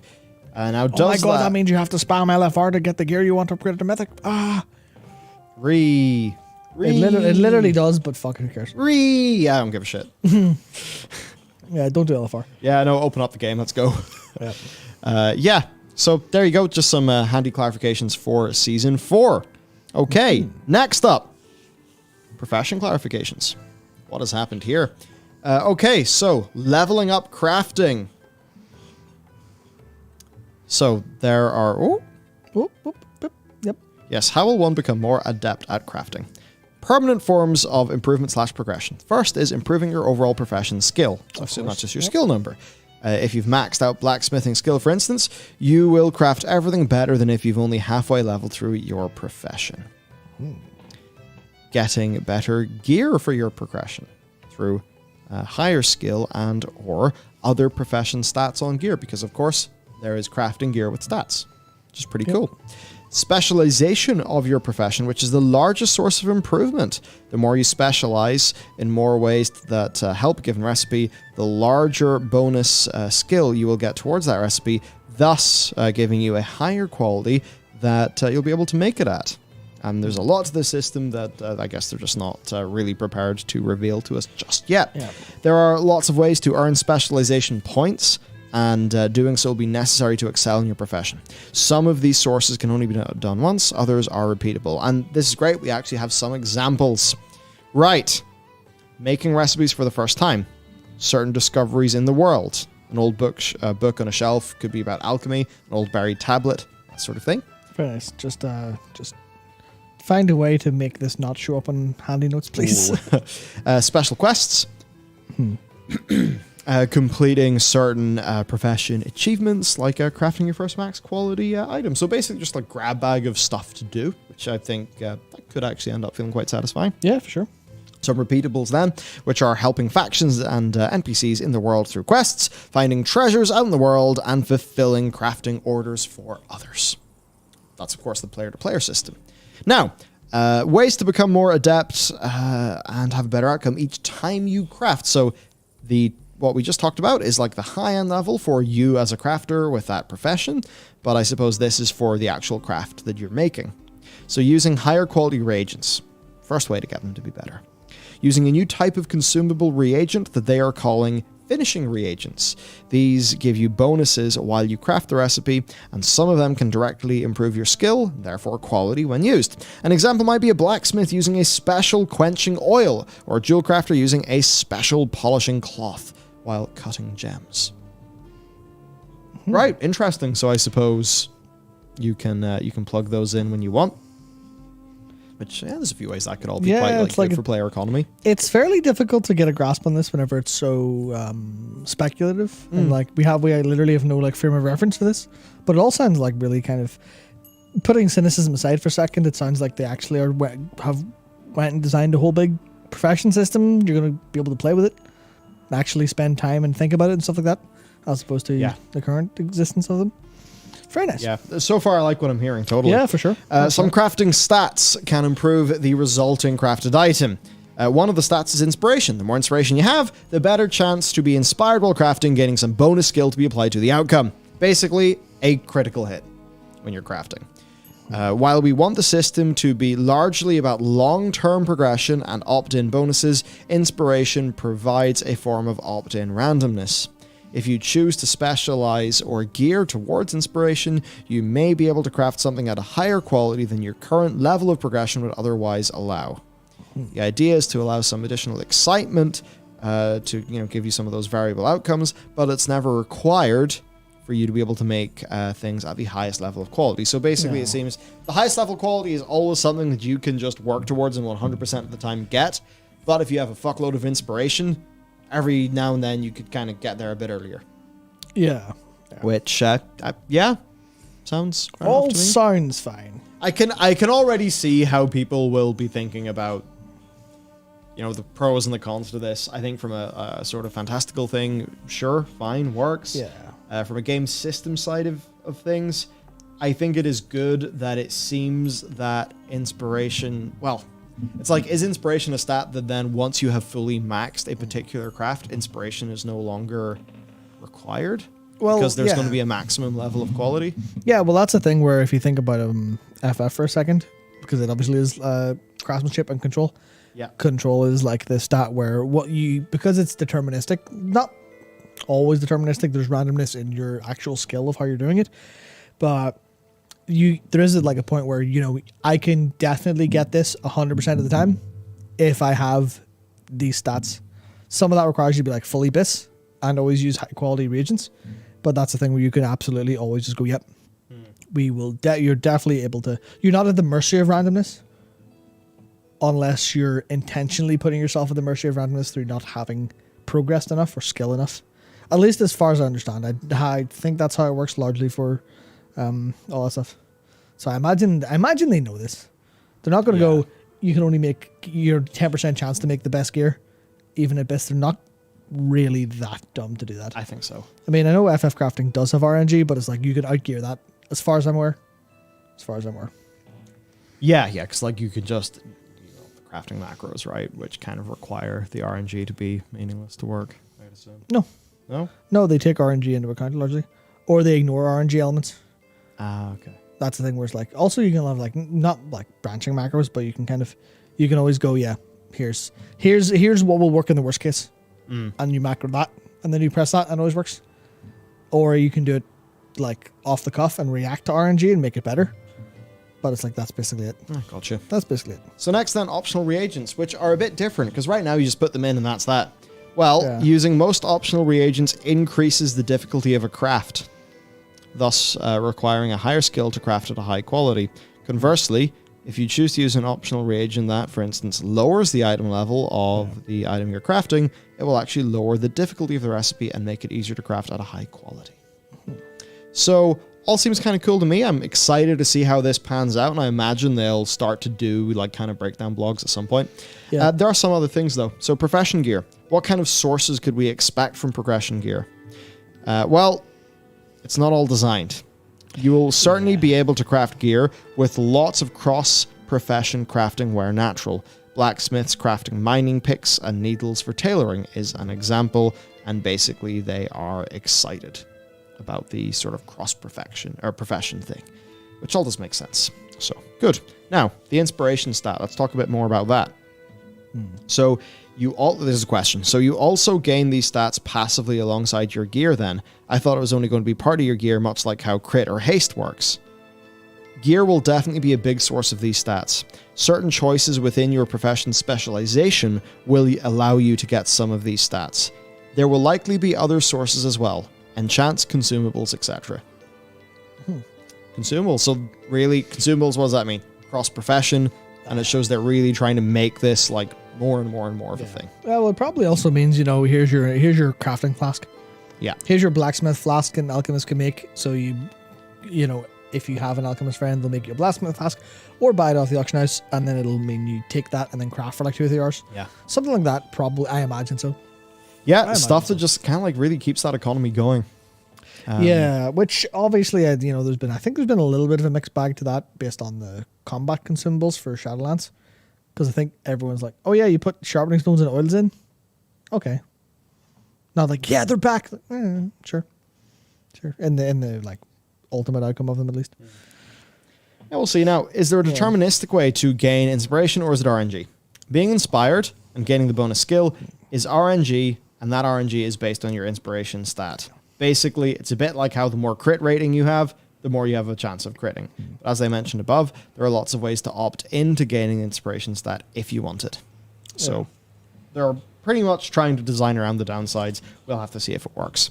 Item quality then. What is the benefit to crafting a lower item level item at a higher quality? Yeah, good question. Okay, so here's the answer. Sorry in general, I just wanted to note that optional reagents can raise or lower the difficulty depending on the effect of the recipe. The example I mentioned above would be if we made an optional reagent like the Novice Crafter's Mark from Shadowlands, which lowers the required item level from 60 to 50 and lowers the eye level from 151 to 87. Just to be clear though, the introduction of quality along with profession stats is for Dragonflight recipes specifically. I'm just using the Crafter's, the Novice Mark to illustrate an example. So, yeah. Kind of interesting, I suppose. Maybe could be useful for like as you scale up or kind of put more reps into a recipe where you don't want to craft like loads of high difficulty badly. Maybe you'll scale up faster if you craft low difficulty to good quality. Yeah, I mean, it's just about always kind of trying to hit that, that like quality to difficulty curve kind of. Yeah, well, that's the thing. That's a good way to have the same recipe work at multiple different points of your skill by increasing the quality level, as opposed to, having to go get like harder reagents and stuff like that. It's like, oh, I've got a whole load of the basic stuff. I'll just work through them, but they're not completely pointless. Yeah. So it's like, it's not, they'll just be maybe useful, but no. Yeah, for some other things then. So the optional reagents, they will be a bit more like the 9.2 optional reagents in that it's just a little bit more custom and interesting than just setting stats. So that's good and important. As for the inspiration stat, that will not be a secondary stat. It won't be a normal gear. It will exist on profession gear and in other areas of the profession system. And remember, profession gear is something you automatically swap into. There's doesn't seem like there's really any management that the player has to do there. Right, for the limit of having more professions on a character. Something they've discussed, currently no plans.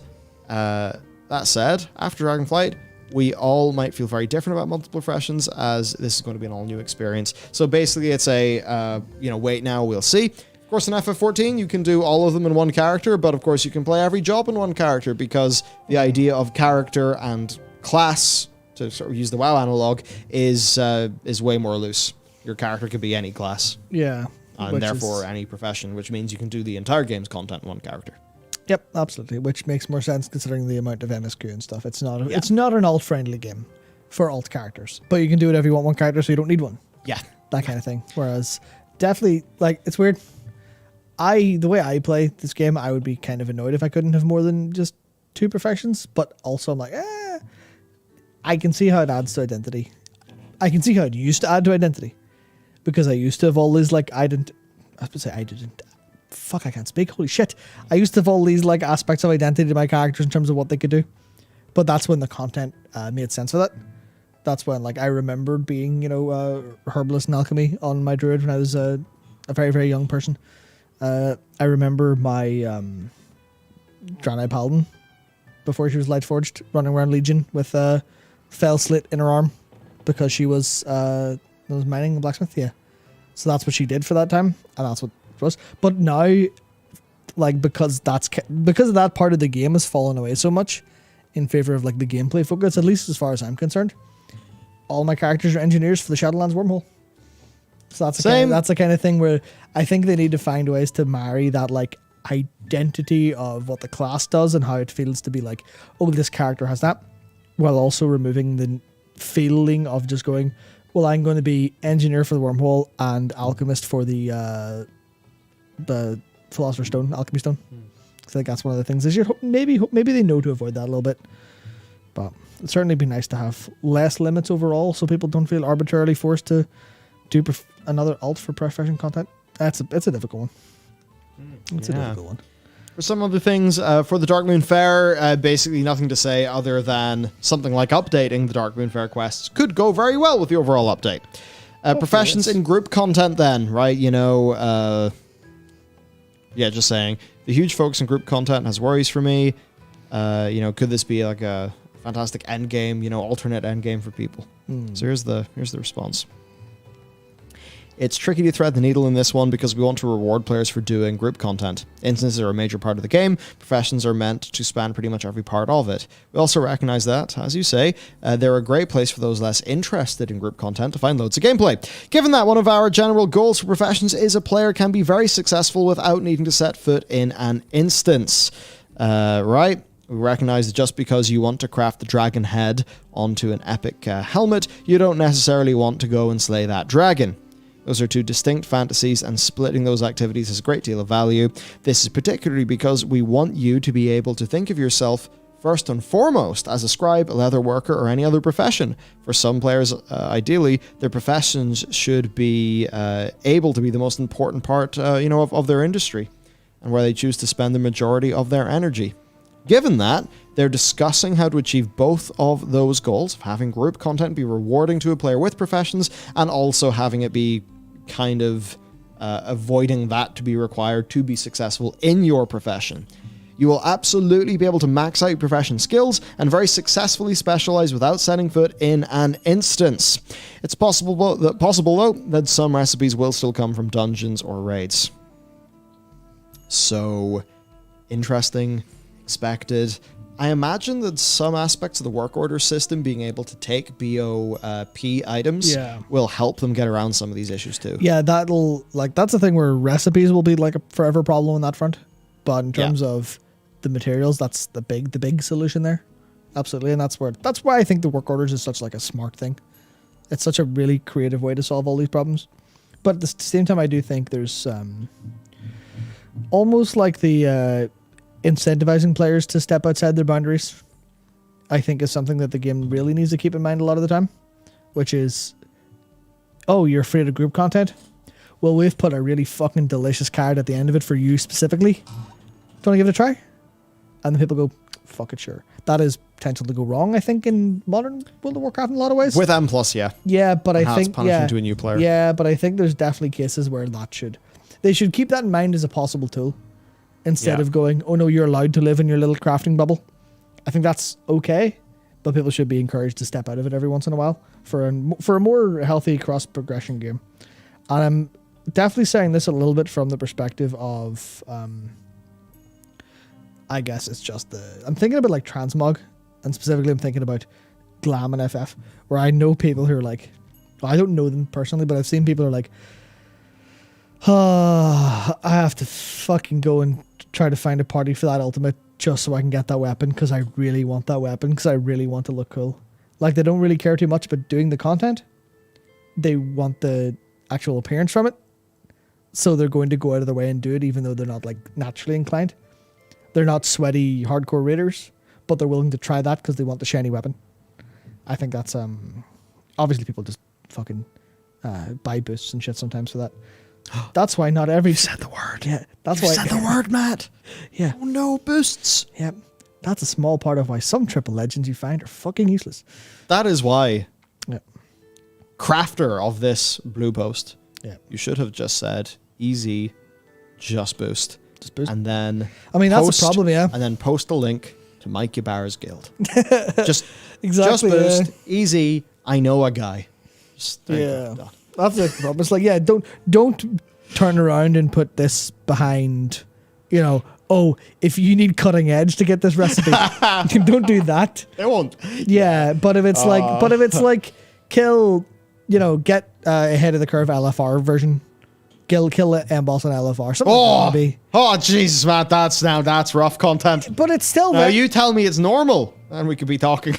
Yeah, I mean, yeah, that's the thing where I think they'd never put it behind normal, I don't think.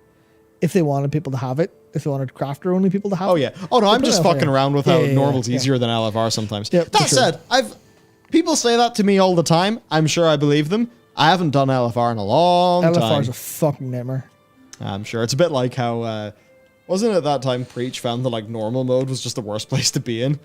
Did you? Because it was like insane fucking gutter land. Yeah, that's the thing where it's not about how difficult. Okay, if difficulty is not a problem to you, the player, then because it's a group content, the difficulty is, it's a group difficulty check, not an individual difficulty check. And people who are in heroic are more likely to be better players than people who are in normal, which means heroic is easier than normal. That's how it works. It's all madness. Yeah, it's fucking mad, but that's how it works. Yeah, okay, old recipes. Basically, there's value in something like that for the work order system, but right now work orders are for Dragonflight. Makes sense. For crafting inventory, they're aware that inventory space is an issue and they're currently looking into what they could... Please! Give us a materials bag. Oh, that would be great. We need... oh, man, just imagine you have like a many slot material pane in your bags. Yeah. Oh, other games have got things like that. That'd be be awesome. You know what we really need more than anything else? Yeah? We need, one, stop fucking deciding everything that we get. Every system has 4,000 items that are unique. Please. I like the flavor of artifact power because you can click it and it goes away. I like the flavor of anima, but you can't click it and it goes away, which just means your bags are full of shit all the time unless you stop and dump it off. That's fucking annoying. The Protos form synthesis, great system overall, generally speaking, but also has a bunch of items that clog up your bags. What was the recent one? There's something else that clogs up your bags loads in a way. But what I think they need is the reagent bank to be about 4 times the size. Because the reagent bank is perfectly fine within one expansion. Whenever you have BFA mats that now you can't fucking sell because no one's buying them, and your reagent bank's full of them, or if you're like me and have a bunch of ghost iron and some of the lava shit from Firelands and BFA materials and WAD materials and Legion materials because you're stupid, that's basically more reagent bank space would solve this because you can access stuff from it. It's like inventory management I don't think should be a part of a crafter's gameplay too much, unless it's, well, yeah, probably not anymore. Probably not. Yeah. Well, okay, another thing. Cross account-wide recipes? Probably no. That's unfortunate. Because maybe if that's just a case of this would take us time to implement, we couldn't be bothered, play one fucking crafter, or play one of this. Well, yeah, so they said this isn't on our current plans as we concentrate on other aspects of the profession system for the moment. Well, that's fair. If they could flick a switch, I'm sure they would. Because it doesn't make any sense otherwise. Yeah, no, maybe there's more complexity than we'd give credit. Gathering professions. Oh, basically saying, hey, did we make all 3 gathering ones secondary professions? Which, okay, right. We haven't discussed the details of gathering as much with you all yet, but I will know we are adding quite a bit of depth at gathering as well, so we're not considering making them secondary professions. Yeah. Well, if that is because they earn their depth via cool design and cool gameplay, then great. Sure. Yeah. Sure. Look, personally, I would be all for more professions on one character. Yeah. Yeah, I totally would be. But then that is a problem. Because if you put all of the gathering professions on a single character, then you've just got bots going rampant. So you do. Bots are weird. I mean, it's literally there's one. Oh, sad. I mean, what is like herbing, mining, skinning? So it doesn't really change anything. But yeah, that's just a bit of a joke. But no, I think there's one thing I would like to say, which is the idea of we haven't discussed the details of gathering as much with you all yet. Based on how they've basically preempted everything with a big post about everything and like properly had time to have feedback and stuff like that from, hey, like this is like the second time they've had a big conversation about professions with like feedback and questions and stuff, and I think that's great. But the fact they haven't done this for gathering yet, and there's a couple other question marks in the expansion, I think alpha may be slightly further away than we expect, just by like 2 or 3 weeks, because if they're not going to talk about gathering because they're not ready for the details, then they're not going to want to push the alpha live because then we'll get all the details without the context. So I feel like we may be a little bit further away than we'd initially expect. So I did see people start to say a lot of this feels very much like cool ideas they want to implement, Yeah. as opposed to things they have in game. Obviously, they've got the UI for them, but it feels like these are great ideas, but we still haven't seen the execution. So it's worth it holding on to your hats until alpha, I guess. Anyway, because every expansion has been full of cool ideas so far, for sure. Yeah, well, on this one, I wish them luck. I think 100%, yeah, 100%. Like the combination of this and talents, Yeah, really could do a yeah. lot What for the the long fuck term. are those talent calculators? Come on. I want to see. Patience. I want to see what you're taking away from me. Slow down. Slow down. Slow down. That'll be fun. It'll be fun. It's cool. Yeah. Here's the funny thing. If the talents just kind of feel, if they just kind of feel like, oh, there you go, that's it, Yeah. done, day one, right? You don't really think about them as much anymore. I'd still view it as a positive. Oh, yeah. Because so many of the negatives that came with borrowed power will be gone. So even if the new system isn't like super thrilling, it's probably made the game easier to develop and therefore more sustainable and will allow them to work in the fundamentals more. So it's that funny thing where talents to me are almost a win by default, assuming they get it right enough that they don't have to constantly rework them. Yeah, that's the difficult thing. So for our final WoW topic then, the add-on debate has really popped up. And it basically just all came from Yoshi P, where he was talking about just their own stances in the FF14 team. We'll cover that shortly, don't worry. Yeah, but it popped up. So Scripe basically said that, look, a lot of the simple tasks handled by the power of add-ons would be quite fun to do as a player. Yeah. True. There's raid fights and stuff like that. They're just more fun without add-ons. I have a very big example of this, which will lean into me playing some Savage and going through some Savage mechanics. But I thought of very specific versions of, I know what I've done in this fight, and I know if I had something telling me where to go, if I didn't figure out where to go myself, I would not have enjoyed it. So that's something I'll get into when I talk about the FF version of this. But yeah. Scripe did say that a DPS meter adds a lot of value in the game and should be part of a baseline. And he clarified saying it measures whether you are, what you're. Was that? I think that one was in it. Was that the one in a reply to me? I forgot. I tweeted it a little bit. Anyway, basically, like so one of the points that I made as a response was like the DPS meter lets you feel your progression.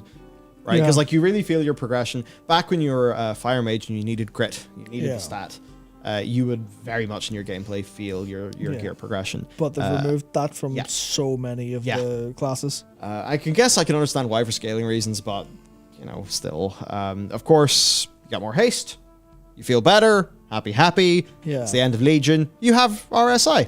Yeah. Now for so in those times where you kind of don't have that very obvious feedback, I do think it's good that as the weeks go on, you notice your number going higher as a combination of your gear upgrades and also you're just being more comfortable with the fights and things like that. Then Scribe coming in with the other side of it, though, is that a DPS meter is, of course, allowing people to measure whether their current setup of talent spec, stuff like that, is working. It lets them test things, figure out what to do as well. Yeah.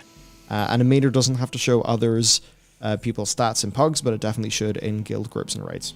I agree with all that. Yeah, it's awkward because it's like having the information in pugs is still useful. It is. But it's like, is this useful enough on general to warrant? Because there's definitely times you have someone in your group and they're doing like pitiful damage and you need to kick them to succeed.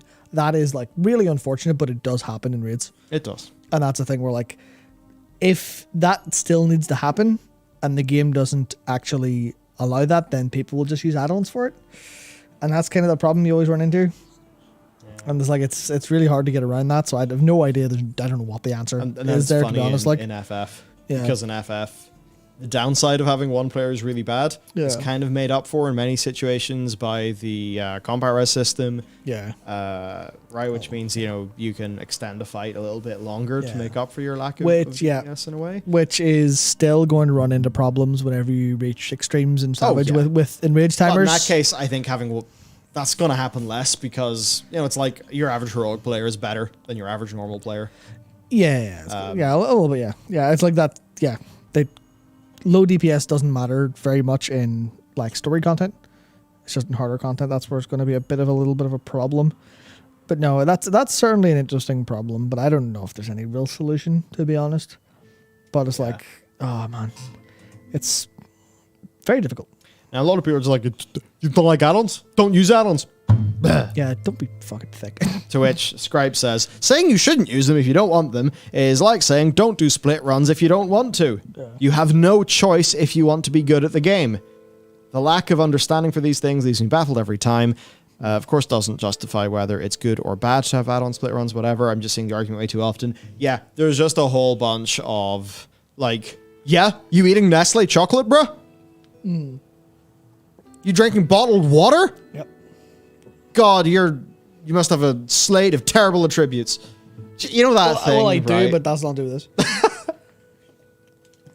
Where, like, people don't engage with the core of like the actual thing that's being discussed. They just go straight for it, which I've noticed a fair bit with add-ons, and really a lot of noise on this issue. Yeah, like it's funny. I was away on holidays Yeah.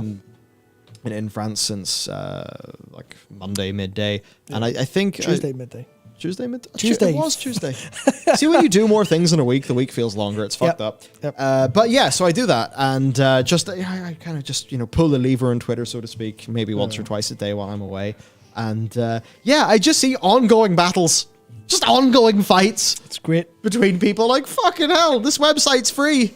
Just gotta look at all these people fighting. Incredible. Like there's times I go to my notifications and I could have like 15, 25 notifications, and it's just two motherfuckers fighting. Yeah, I love it. I love the I mean, I hate it because it's like obviously I'm not talking shit to any of the people doing that, but certainly if it gets to that stage, it's just some rando on Twitter. Put your phone down. It's okay. It's okay. The war won't be lost. But just funny. I think with this add-on thing, it's not just about add-ons though. No, it's really about FF14 versus WoW. There's now so many dimensions to it. Yeah. People got so fired up. It's crazy. It's very funny to watch. Yeah, it's like it's such a major like shift. But I think it's people who won't stop and think about second and third order effects. It's people who go, well, add-ons are fine. Just player freedom, bro. You're like, yeah, but what does that player freedom impact have on the design of the game going forward? And they're like, sorry, my brain doesn't stretch that far. Or, maybe they're just going, I don't fucking want to think about that. It's like, well, if you're not going to engage with the entirety of the conversation, if you're not going to engage with the entirety of, like, the, I guess, debate, what the fuck you want to call it. What do people, the fucking discourse, that's the term people use now. If you're not going to engage with it fully, maybe step back whenever you're talking shit. But I don't know. It is very fucking, it's been a fun week. I've enjoyed it. It's been frustrating, but I've also enjoyed it. Oh, God. But yeah. Brutal. Oh dear, yeah. So it's an interesting thing. Oh, we got titles. WoW would be substantially worse without weak auras and add-ons. I understand that some can be too powerful at times, but those should be targeted as opposed to deleting them or deleting add-ons. I take particular issue with the assignment weak auras feeling required for some raid encounters like Jailer, but in general, almost all accessibility weak auras should be fair game. There'll be issues there with some accessibility ones. Well, if you kill one, you might, the collateral damage. Yeah, well, yeah. I was going to talk about this a little bit later in terms of FF, but might as well talk about it here because it makes sense. Freedom to express information and the accessibility of information. There is a point where accessibility overlaps with making something easier. Because it's like, it's all like, obviously, you look at World of Warcraft, you go, obviously having your buffs in the top right's fucking pointless, right? But then it's like, if your buffs are easier for you to read and easier for you to see than someone who's playing with the personal nameplate display, personal resource display, the game is easier for you by that metric. It doesn't make your decision making easier, but it reduces like latency from you seeing what's there. And to me, that is like, that's kind of fair in the realm of UI stuff because we've always had that in World of Warcraft. But if you think about that from the perspective of someone playing like say like a Sekiro or something, right? In Sekiro, you've got basically I can't remember correctly, but at least two types of like unblockable things out of like an information display above the enemy. where there's one of a kanji appears above, and I can't remember which is which, but one of them denotes a sweep, and the other denotes a thrust. When the enemy sweeps, you have to jump it, because you can't block it, you can't parry it, you can't do anything about it. But when they thrust, you can, if you have the Makiri counter ability, you can dodge into it, and then you'll step on the thrust, like from the spear, and then counter. And it's like, that comes with a sound effect and a thing above the enemy's head, right? If that thing was, instead of being the kanji, if that wasn't at something that was way bigger in the middle of your screen and clearer to read, that would be easier. Yeah. And that's information displayed in a different way that's more readable, making something easier, giving you more time to react. And that's where like difficulty comes into it in a weird way. And it's like, talking about this in World of Warcraft's information is clearly not designed that way because they've relied on add-ons for so long. So you're like, yeah, fuck it, it's clearly designed to be difficult and shit, but add-ons have solved that problem, so that's okay. It's like I guess another example would be the interrupt timers for M+. Without those, it's really hard to coordinate who's got an interrupt. Totally. But with those, you get to see the information that you shouldn't be able to see otherwise because it's querying player stats. Those are evidently designed knowing that that's a limited resource. Yeah. And there is an understanding that players will be able to manage that resource. Yeah. So therefore, it's kind of designed around it. Yeah, so that's this like informational gap that's way better for people with this information. It's like, oh yeah, well that information is technically available, or you can technically talk about it, but then it's kind of, if you have it, you're literally better. And that's the stuff that's very difficult to kind of, for people to think about in terms of the very like detailed mechanical perspective of what part is difficult, what's not. It's like, oh, just information, bro. You're like, yeah, but the information's like the speed of you seeing that information's the difference. I think. And that's certainly something else to think about, but that's where accessibility and difficulty kind of overlaps again. It's like, well, this is fucking difficult because, you know, what do you do with a visually impaired player who needs a big debuff? Then that's where the line gets really blurry and no one has a right answer because no one's willing, and rightfully so, no one's willing to say, sorry, those people are at a disadvantage because they can't see as well. And the tricky thing is this is a multiplayer game with competitive elements. Yeah. Like, let's just say that The Last of Us Part 2 is now an esport. Quite shocking if that happened. Yeah. But a lot of accessibility features that are vital for some people to be able to have a great experience with that game. Yeah. They would be turned on by the esportsy people. Yep. And it's an interesting problem to grapple with. Yep. Right. And I check out The Last of Us Part 2's accessibility options. Actually, all the Sony The first Sony parties, studios they're incredible. Insane. Was it Spider-Man's, I think, was absolutely mind-blowing for people. And there are some that even a normal player may want to tweak per their individual preference. And that's the part where some of that makes it a little bit easier. Yeah. Like Spider-Man has ways to really like, I think it's like an outline of like an enemy versus an ally. So you can make enemies really easy to spot at a distance. For some people, that makes the game more fun. Yeah. I have an example. I don't think it was built as an accessibility feature in the game. You talk the aim assist on Uncharted? Yeah. The aim assist on Uncharted. Yep. Look, Naughty Dog don't have great gunplay. No. Right? So, but they do have fun movement. I think because it's pretty good movement, but it's all animated and stuff so well that it feels quite weighty. So if you're playing Uncharted 4 with the aim assist on and you're just really focused on movement, that actually makes for a really fun experience that just totally moves it to be less cover shooter, more Indiana Jones, and that's way more fun. Yeah. But of course, also for people maybe with like say some fine motor control issues or something, that aim assist would be an absolute godsend that would allow them to play that game. Yep. Yeah, I mean, there's Morph Points pointing out that, you know, Spider-Man has an option to turn off the button mash QTEs. And, well, this is maybe a different thing I'll maybe talk about a little bit later, but I really hate button mash QTEs the way they feel. Same. But they're way better in essence than holding the button. And that's because it's a different form of input. Yeah. And you're hitting that button, and the act of you actually hitting that button hard, sure, could result in RSI, sure, accessibility issues. But that being the default means you're going to be pressing that button. You're going to be trying harder to physically do this thing. Sure, it's not difficult, but you're there actually mashing as opposed to just holding the button.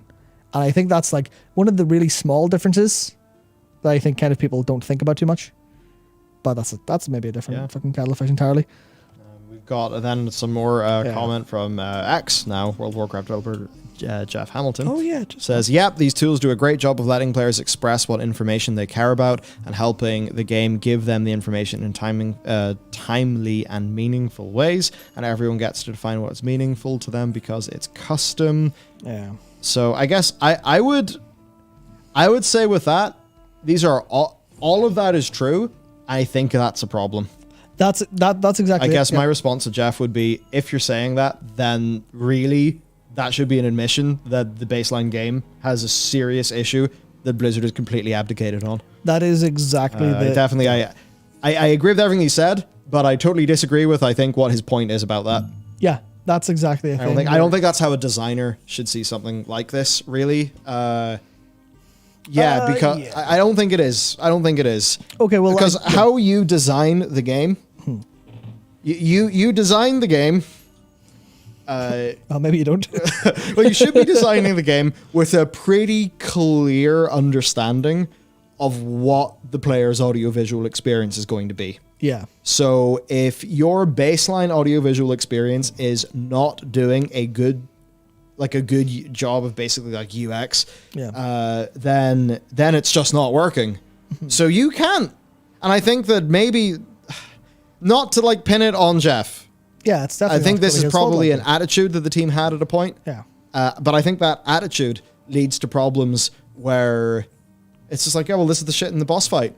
You can display it in a way that's meaningful to you if you so wish. Yeah. But maybe if none of that was possible, and then the design constraints, because that's the thing about design and often creativity as well, constraints are super important. Yep.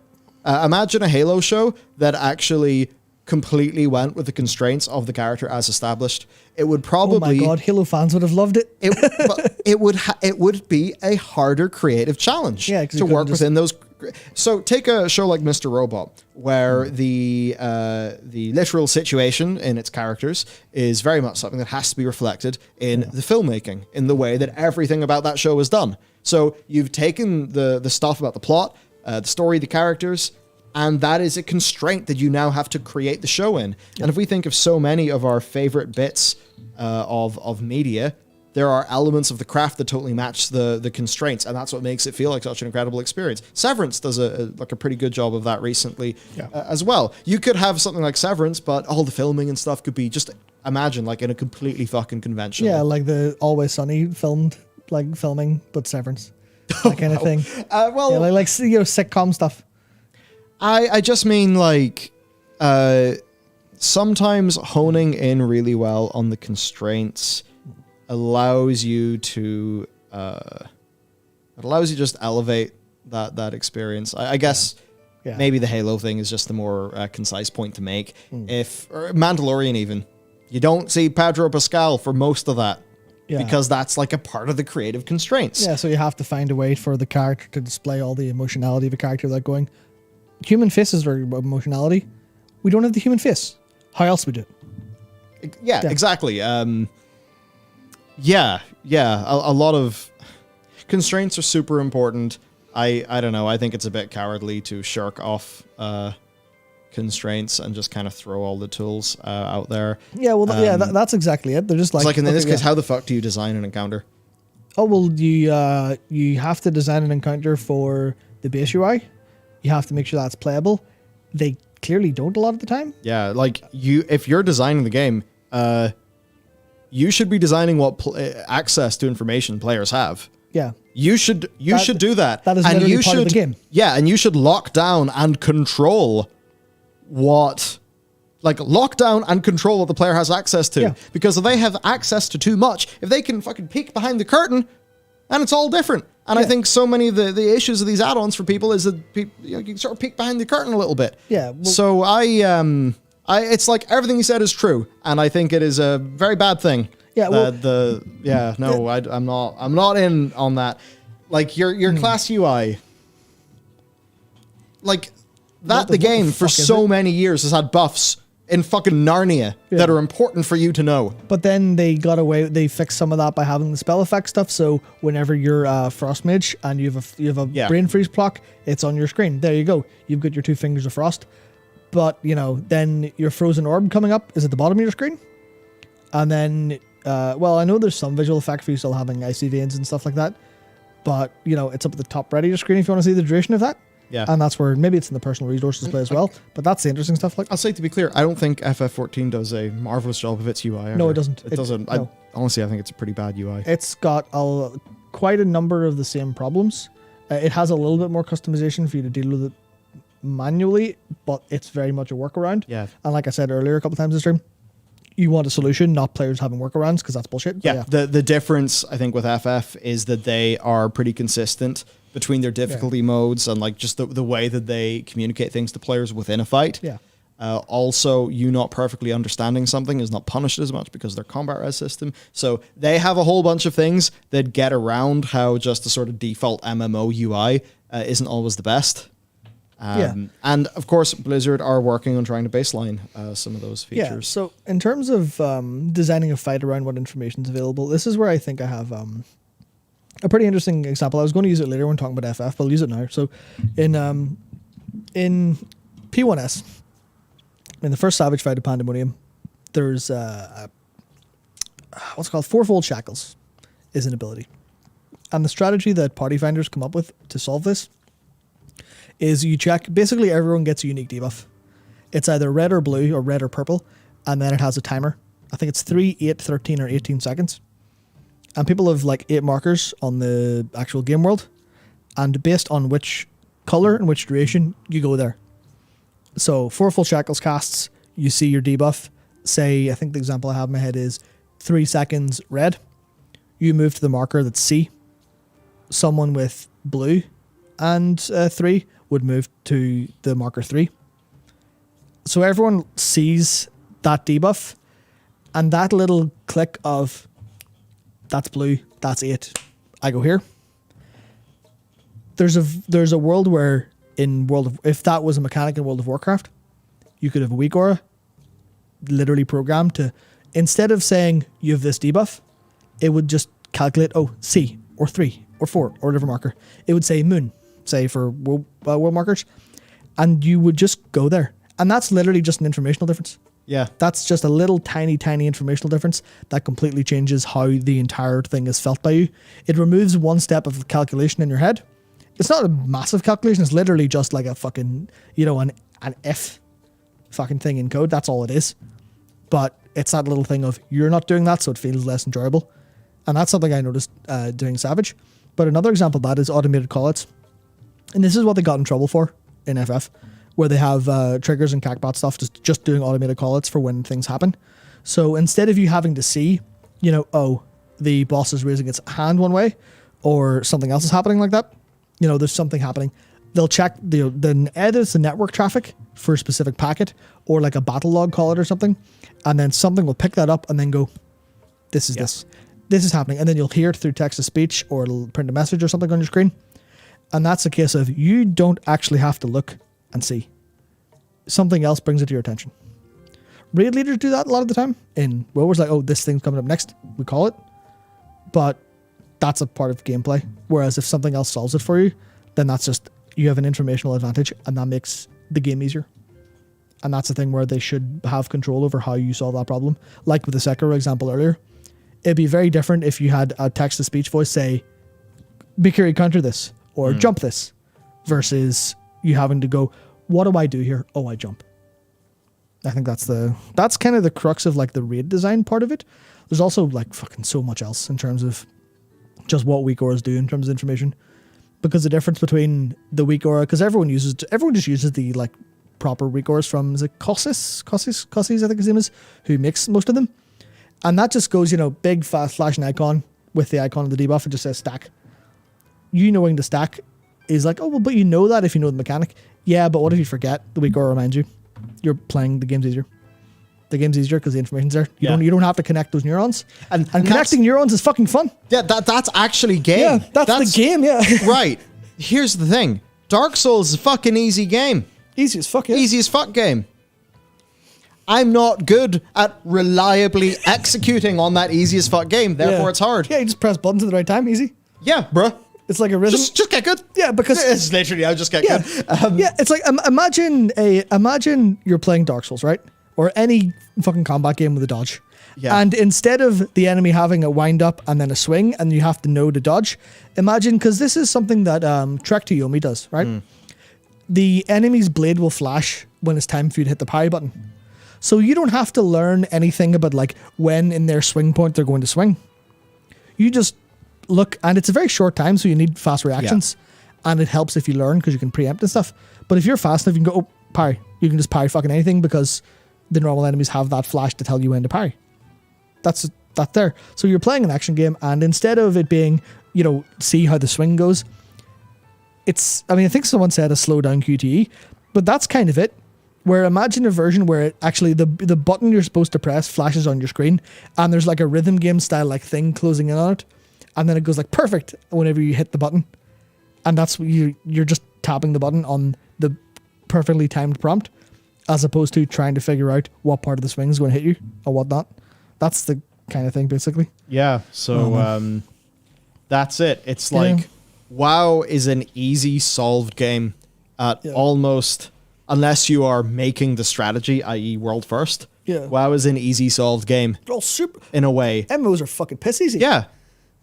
But it's, can you do it? Yeah. Can you connect those neurons? Yeah. Right? It's like, yeah, you can read up how to do the fight. You're like, oh, it's an easy fight. I just do that. Because you can compare whenever you're comfortable with a fight, whenever you're not comfortable with a fight. When you're comfortable, it feels easy, even if it felt really hard at the start. Yeah. A good example of that for me is, say, Highland, normal. Yeah. Fucking terrifying. To you, it's just like, done. Yeah. Easy. Nothing. Yeah, I see light waves and I scream. Yeah. But you get it because you've put the neurons together. I've done it more than I've done it, yeah. Yeah. So, I guess that's the thing. The more that add-ons just kind of give players react to this, react to this, react to this, orders, then I think you end up with this situation. You got these guilds where the second, like, they don't have add-ons and a raid leader doing things, whole thing falls apart because nobody actually knows what they're doing. Yeah. They're just responding to shit. And that's what add-ons have done to World of Warcraft. And this is where Jeff is really hitting being in the money here. Yeah. The pace of the game has definitely changed over the years in response to player use of those tools. Yeah. And maybe that's not the sort of thing he could have said that much about, Ev. Definitely not. No. I mean, it took... Jeff, the Blizzard Assassins are onto you! Quickly! Get in cover! Yeah, so, like, it took Ian being on Asmongold stream. I'm sure that went down well. Like, that is such an unprecedented thing. Basically, I would never have expected it. I even see that as a massive victory for Blizzard going, fuck, maybe we need to do something different. But like, it took that for them to actually finally say, I don't know, yes, I cannot imagine that was popular internally. I can't imagine either, but at least if the game director's going, fuck it, we need to do something, that's hopeful. So like, it took that level of, oh fuck, this is new, this is different, this is crazy Blizzard. I'm just going to call him Crazy Blizzard now on.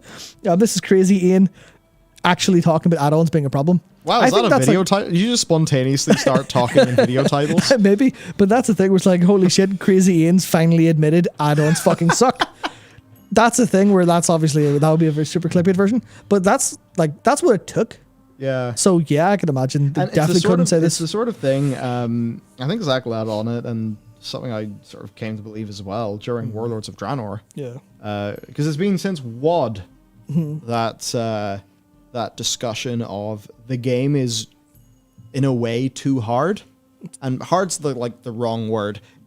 It's too fucking complicated. It's too informationally dense a lot of the time. Yeah. So this is where I think I suppose Jeff is now talking about something that I think to tie it into the Ian interview that Asmongold's been talking about since WoD, which is the game just is fucking hard. There's a lot of shit, and I know for a bunch of people in and around here, that's not going to be an issue. Yeah. But, I mean, maybe certainly people who looked at that Sepulchre of the first one's raid clip, they're going to think, well, fuck, of course they think the game's hard. Look at them. Yeah. I mean, hey, don't worry. We've had clown fiestas too. Many of them. Fucking hell, we really have had some clown fiestas. But sometimes the clown fiesta raid nights where you make no progress, but everyone is fucking howling with laughter. Yeah. Those are the best. But anyway, point is, I guess, for like your very average player, in a game where, as Jeff here is saying, the pace has definitely changed over response to those tools. Lots of players won't even know about those tools. For some players, the idea of having, and I even see this in our video comments, that's the more engaged by people who just don't want to have to download a thing, to do a thing, to do a thing, to do a thing, to do a thing, to set up the thing so that it can be done, and then they're worried it'll break in the next patch. Yeah, fuck that. By the way, generally it doesn't, at least in my experience. Well, it breaks, but because of PTR and shit, they're updated in time. Yeah, so, like, it's evidently an issue for quite a few players. Yeah. And I think that just means that, like, the game has kind of passed them by. So, yeah, so Jeff is saying the pace of the game has changed because Blizzard are getting used to people having these tools. That means there could be a really cool mechanic. Like, let's just say the Among Us mechanic. Yep. Will Blizzard feel like that has to have a harder time requirement because of an add-on? The, Mott? Was it Mout? Who was the bug dude? The fake bugs appeared, and then we kind of cheesed the mechanic because both of our tanks were playing in the same room in Nyalotha. Whatever that boss was. Yes. Yeah, whatever that boss was. Yeah. It's like, could Blizzard actually make those mechanics a bit slower? A bit more of a, hang on, right, let's work out this problem, team. Yeah. Instead of a, do you see it? Do you see it? Do you see it? And everyone's screaming and panicking. Yeah. And could they slow those things down and have them be a bit more reasonable and accessible, but still... Skitra, that was it. But, they still achieve their core design goals. Yeah, could they do that more successfully in a world where they don't feel like they need to increase the pace of the game in response to add-ons? But Jeff goes on to say that, though, it's a big problem the new players may need those tools. They can't keep up, or maybe they want them, but ripping them out would just hurt everything.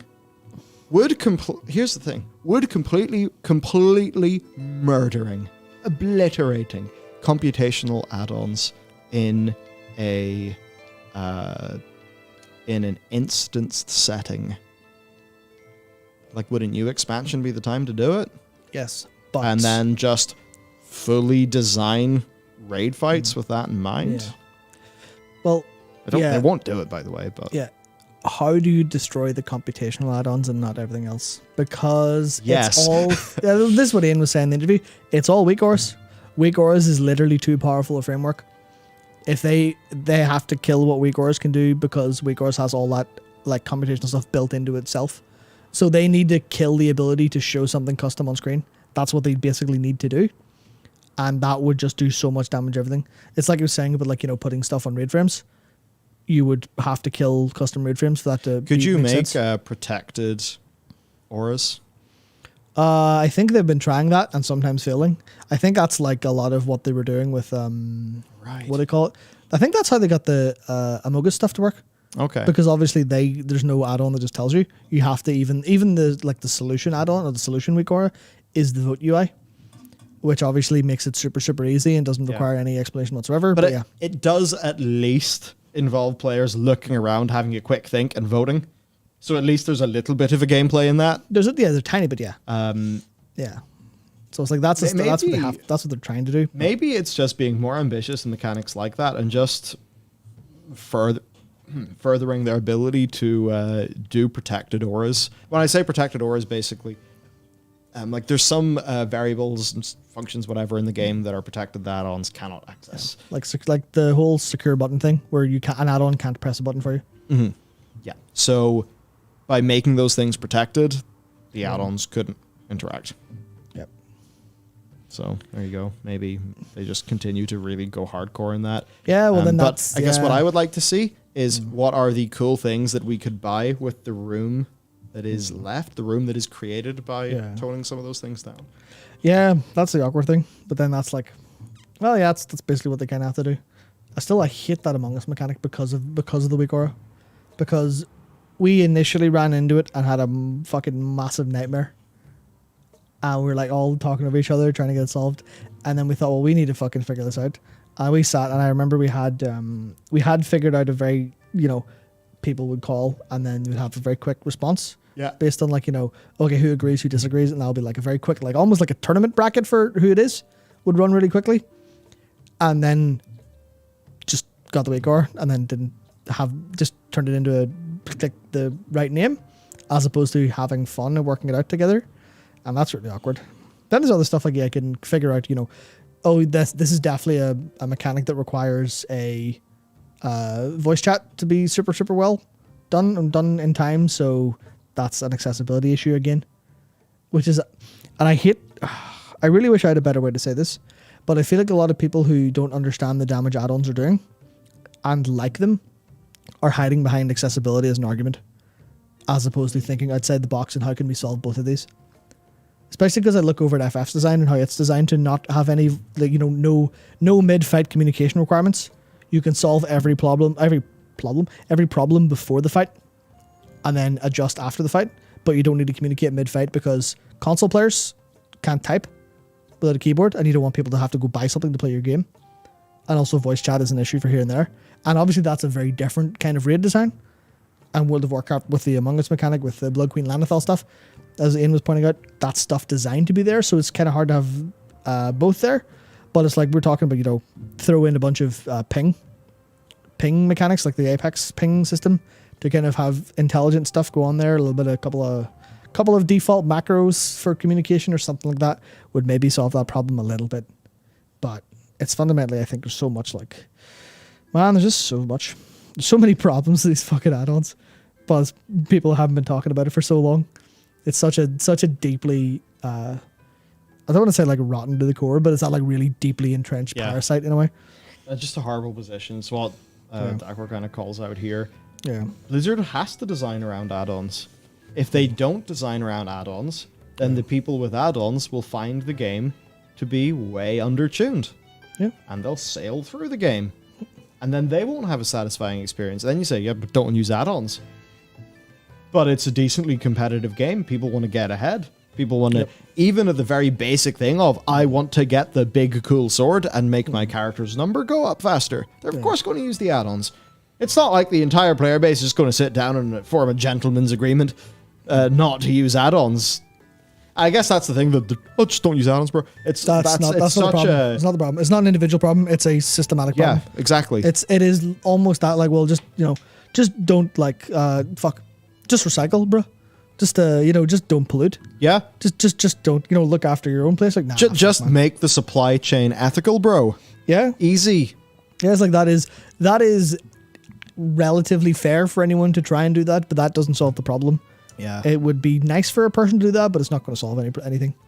I think that's the major thing I take away. But then obviously I will also suggest that a lot of my approach to this is very much, I'm going to think about the bigger picture, because I'm not fucking playing this game without add-ons. Fuck you. They have to make me, because I am a player, and I will take the path of least resistance because I am a player. Yeah, that's what I am. You know what, Matt? Matt, you big fucking commie. If you're going to complain about those gasoline prices, just use your freedom not to drive your car. Exactly. Wrecked. Yeah, it's slammed. Yeah, it's as Dakor say, yet you participate. Curious, I am very smart. That's it. Yeah, straight to r/I am very smart. One of the funniest places in the internet. I have Piazza Fantasyland statement. Yeah, I mean, I was just in Fantasyland and Disneyland Paris. Pretty neat. Yeah, I mean, there's like Hooded says, they made game that rely on so much tracking things, especially for dot users. The base game UI is useless. They'll kill the game if they ban add-ons. That's the thing. Imagine doing Mythic Plus without, as a healer, without being able to see all of your tank's defensives handily. Oh, scuffed. Imagine being able to, not track other people's interrupts, so you end up like shitting your interrupts on something that needs interrupted really badly, and your whole run's been fucked because you're like high Mythic Pluses on a knife's edge. Yeah, the whole design of the Mythic Plus. And here's the thing, actually. It's not even their fault. It is because they designed it. The thing with Mythic Plus is it will always get to a level of difficulty where an add-on will be needed to optimally plan your stuff to progress in realistic scenarios. Yep, exactly. Purely because it's an infinitely, not... It could scale forever. You know what I mean, though? Yeah, it's like if having an add-on will help you do 1% more damage or take 1% less damage, and that 1% of damage is what's killing you versus letting you clear, then the add-on is going to be necessary because it scales up to that point eventually, no matter what. It is inevitable it'll get to that point. And I suppose it's just the way some of the game is played in ye old modern day, and maybe the Mythic Plus system, those kind of... Yeah, they maybe encourage people to feel like they need that sort of thing. And then, of course, there's the whole cultural aspect, too. Yeah, of course. Which, obviously, we don't really need to talk about it too much. For sure. So, let's see. Right. Dakor is a smart cookie and a CE Mythic Raider. So, let's see what he has to say. Large disparity between those that use add-ons and don't on the whole. those Destro Warlocks that dot snapshot and don't in Mists of Pandaria, something Blizzard found to be a massive design issue. Yep. While there are indeed outliers on both sides for this, the majority of cases there is a very large gap. People that don't use add-ons for the most part are at large disadvantage compared to those who do in all aspects of endgame. Even the auction house. You don't... Here, by the way, right, if you don't have TSM, you're fucked. Don't even bother. You can do really well without TSM, but it is like a crazy next level whenever you use TSM. Yeah. And I will say, I'm totally the sort of person who would use TSM because it is some fucking gorgeous nerdy shit. Yeah. But equally, is that just kind of saying, I would like to be in the big 1% and all of you peons in the server will buy my wares. Ha ha ha, I've cornered the market. Yeah. Versus maybe a more healthy sort of economy for all of the players in the game. I don't know, something to think about. Yeah, I mean, like, trying to be an auctioneer without using Trade Skill Master is like showing up to a rally on a fucking bike. That's what it's like. It's like, no, you do not have an engine. Where the fuck are you supposed to go? Like, well, a Subaru versus an e-bike. Who basically, will win? Part of the Race to World First has now become an arms race between who has the best developers, timers, and weak auras. Yep, 100%. That's also true. It's crazy. I mean, in one side of things, it is really cool. And the part of the Race to World First, because to be honest with you, I don't watch the Race to World First. I just don't find it to be interesting to watch. I enjoy the drama aspect of it, and I also enjoy seeing some comps. What I enjoy, in the same way, basically what I enjoy about the Race to World First is hearing about the logistics, because I'm just not interested in WoW as an esport. Personally, only personally, this is not a disparagement on people who do. He hates it. He thinks you're stupid for liking it. Oh, jeez. But the bit of the Race to World First that I find really interesting is the human endeavor of it. Yeah, that's like the lengths to these people, to which these people go. Yeah. The way that they have weak aura creators, as Inspector Catch is pointing out, they have weak aura creators like on staff. Yeah, sitting there, literally pay them to make cheats for the game. yeah. It's like all the raiders have been. I don't know. They've been fucking greased up and ready to go. There's a fucking team of drone operators behind them doing all this crazy shit. It's all madness. Yeah. Right? Fucking 1 million goblins, 90 grand worth of WoW gold, and all this crazy. Like, man, it's such a cool endeavor. Yep. But yeah, undoubtedly, like, we're at the stage where software development is now a core part of WoW as an esport. The fuck, like? This is quite very interesting, isn't it? Straight up, go fuck yourself, like. Now, that's not the whole story. There's obviously all the player effort, all of the skill. A bad player with add-ons is a bad player, for sure. But there are some things that just are way easier or trivialized than, maybe something's wrong there. Applied to the draw-over thingy from Putricide and Wrath of the Lich King. I remember the very day that I refreshed MMO Champion to look at that back in 2009. Or was it 10? I forget. Anyway. Putricide would have been 2009, right? I'm just thinking by the time Putricide unlocked and Act was actually, or whatever it was called, actually shut down. It could have been early 2010. Yeah. No. Yeah, because it was December 2000. Yeah, 2010, yeah, sorry. Yeah. No! Yeah. No! Because what? Fall Lich King was December 2009. Oh, yeah.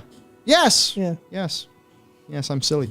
Now, the argument most people are making is to not remove the ability to more easily track buffs, debuffs, cooldowns, abilities.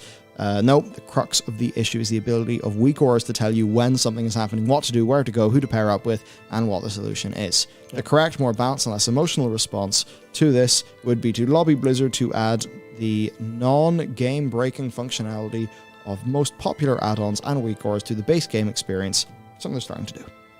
Yeah, it's like, look, if some new bit of do this is going to be in the game, let that be something the designer has put in there that they have designed as a part of my combat experience. Yeah. Right? Instead of just me getting around their design. Yeah, there's maybe just because we haven't had one in a little bit of a while, there's maybe like a food analogy here of it being a buffet versus a designed fucking experience. And I think designed experiences are generally a lot what people play games for a little bit more or a little better of it, like especially as a subsection. Yeah. It's like you want your buffet to be I will engage in raiding today, thank you very much. I'll have a full plate of Mythic Plus. I will have a bowl of crafting for dessert.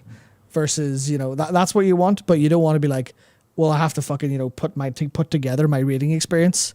So I'll have, it's falling apart here for sure. Okay. But it's like, people want a designed one. Is it a buffet of final meal items or is it a buffet of ingredients? That's a thing.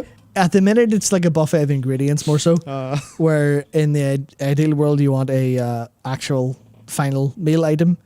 You want to have the designer have designed the thing, as opposed to they've half cooked it and you're supposed to fucking finish it. Yeah.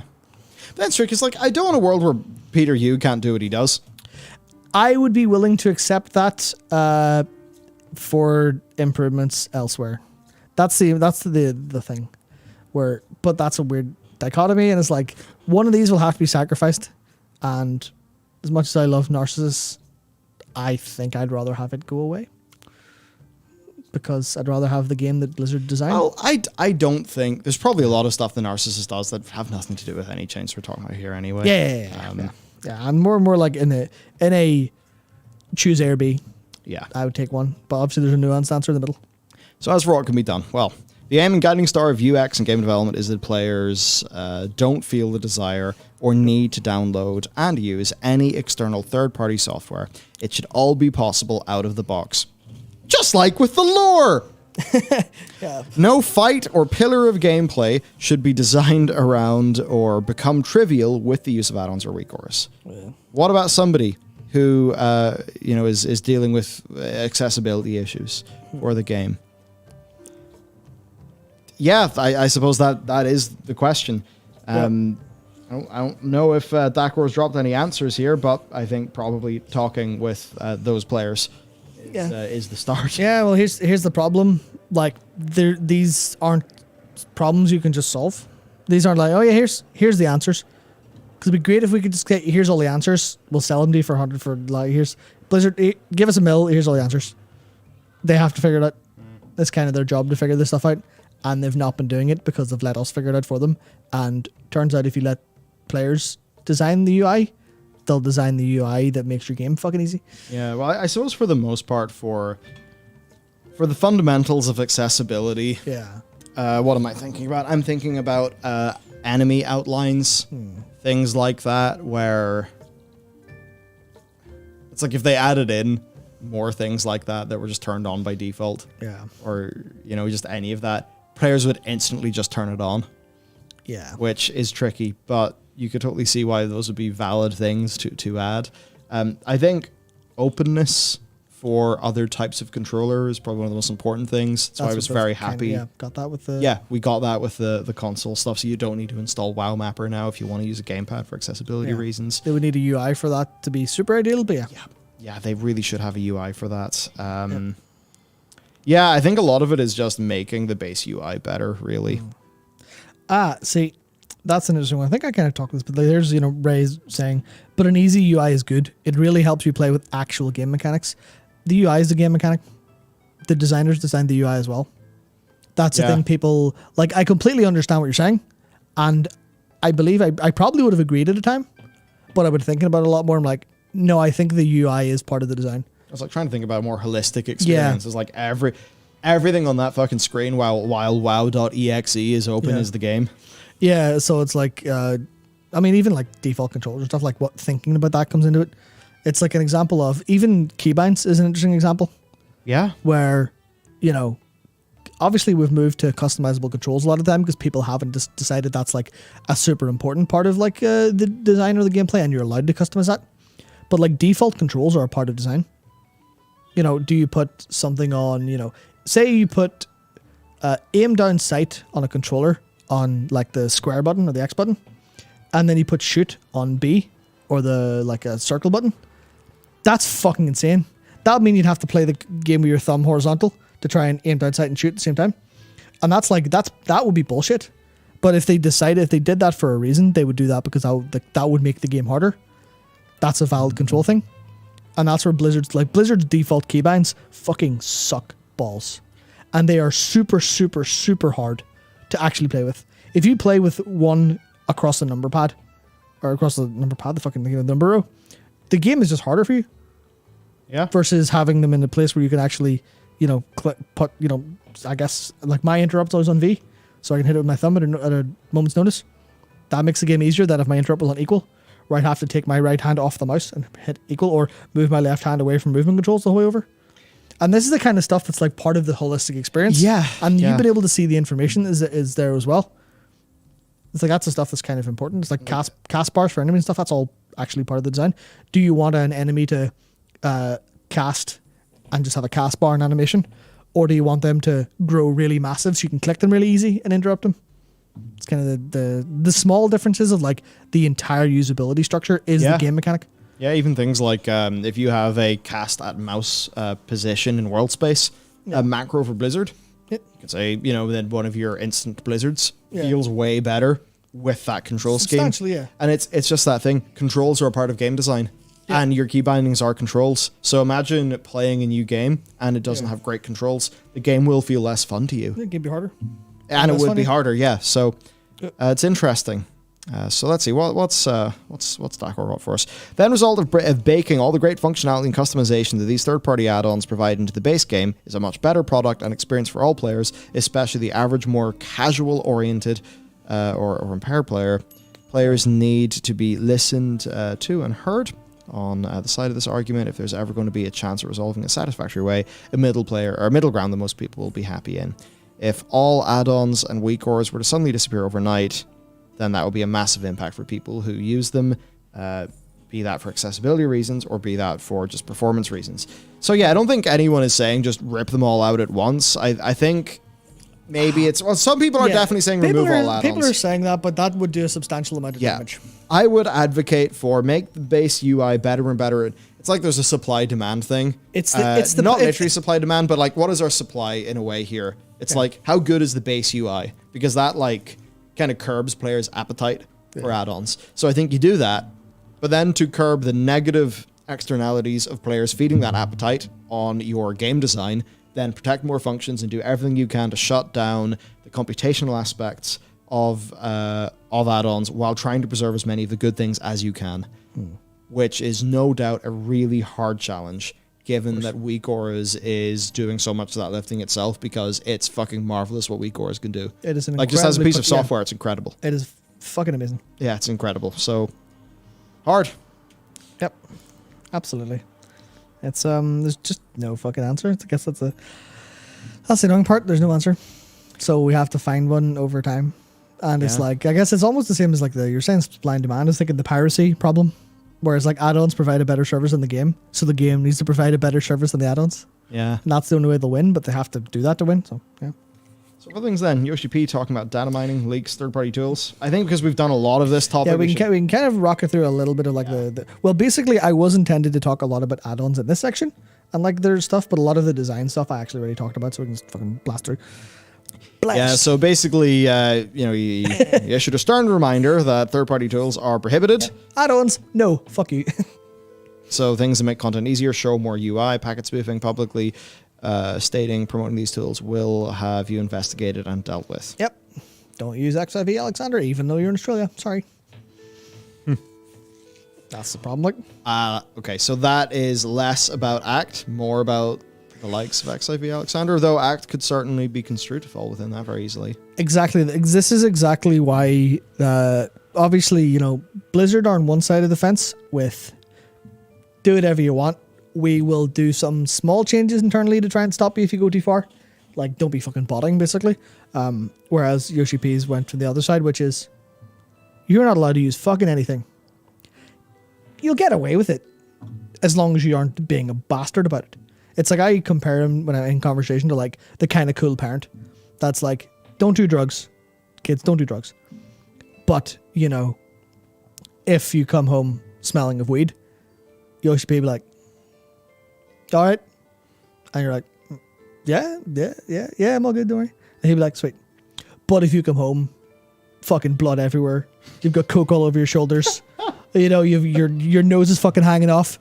He'd be like, I fucking told you not to do drugs. And then, you'd be punished for it. And that's the thing where it's like, obviously we know they know you're going to do stuff, right? But it's like, be safe about it. Be reasonable about it. Don't fuck up people's days. Don't make don't take the piss. Don't take the piss. Just smoke some weed. That's a terrible fucking analogy. Jesus Christ. That's a worse analogy. It's all went off the rails. Yeah, it's all went off the rails. But yeah, no, that's the thing where it's like, just be reasonable. And that's how they've always done it. Yeah. But the terms of service are there to go, no, you're not allowed to do anything.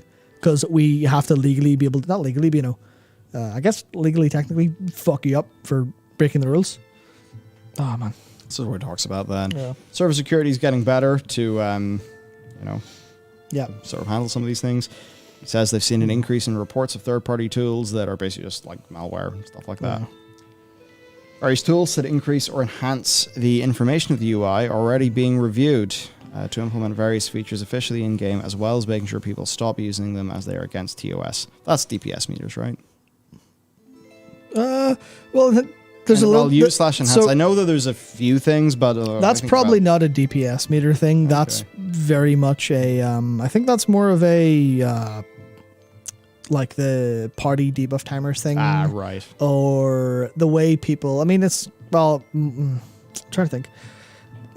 Yeah, they'll never put like the slide casting marker on because that's kind of like not really a game feature. It's like a small hidden thing. But it's like that's maybe some of the thing they might be looking at, or trying to think of others. Like Act shows target health, whereas the game doesn't. That kind of thing, where they might be talking about stuff like that. But there's definitely like little visual stuff for buffs and debuffs, all that stuff. It completely makes sense to like. That's the informational kind of customization. They'll maybe be okay with that. Yeah. Then a very interesting thing. Or chat bubbles, yeah, chat bubbles. Yeah. They're reconsidering their position on the races Yeah. for ultimates and stuff because of the use of third-party tools to the point of not crediting or congratulating teams. Yep, I think it was the world first of T, the Epic of Alexander. They didn't congratulate because they just were like, yeah, you fucking use third-party tools. We're not congratulating you. Which is like... Oh, fair. Stick to your own rules. Yep, 100%. Dragon Song's reprise assets were accidentally left encrypted in patch data, causing some data mining. Screenshot of the final phase was leaked before anyone reached it. Suspecting an insider to have leaked it, sparking a company-wide investigation to find the leaker and confirm legal action. USP did confirm the person responsible for the massive Shadowbringers leaks before its many reveals and released that they were caught, and Square Enix took legal action upon them. Yeah, they got fucking nuked. I wonder what that would have looked like. Oh, apparently they did congratulate TPS for TA. I don't know. Maybe I'm thinking something else.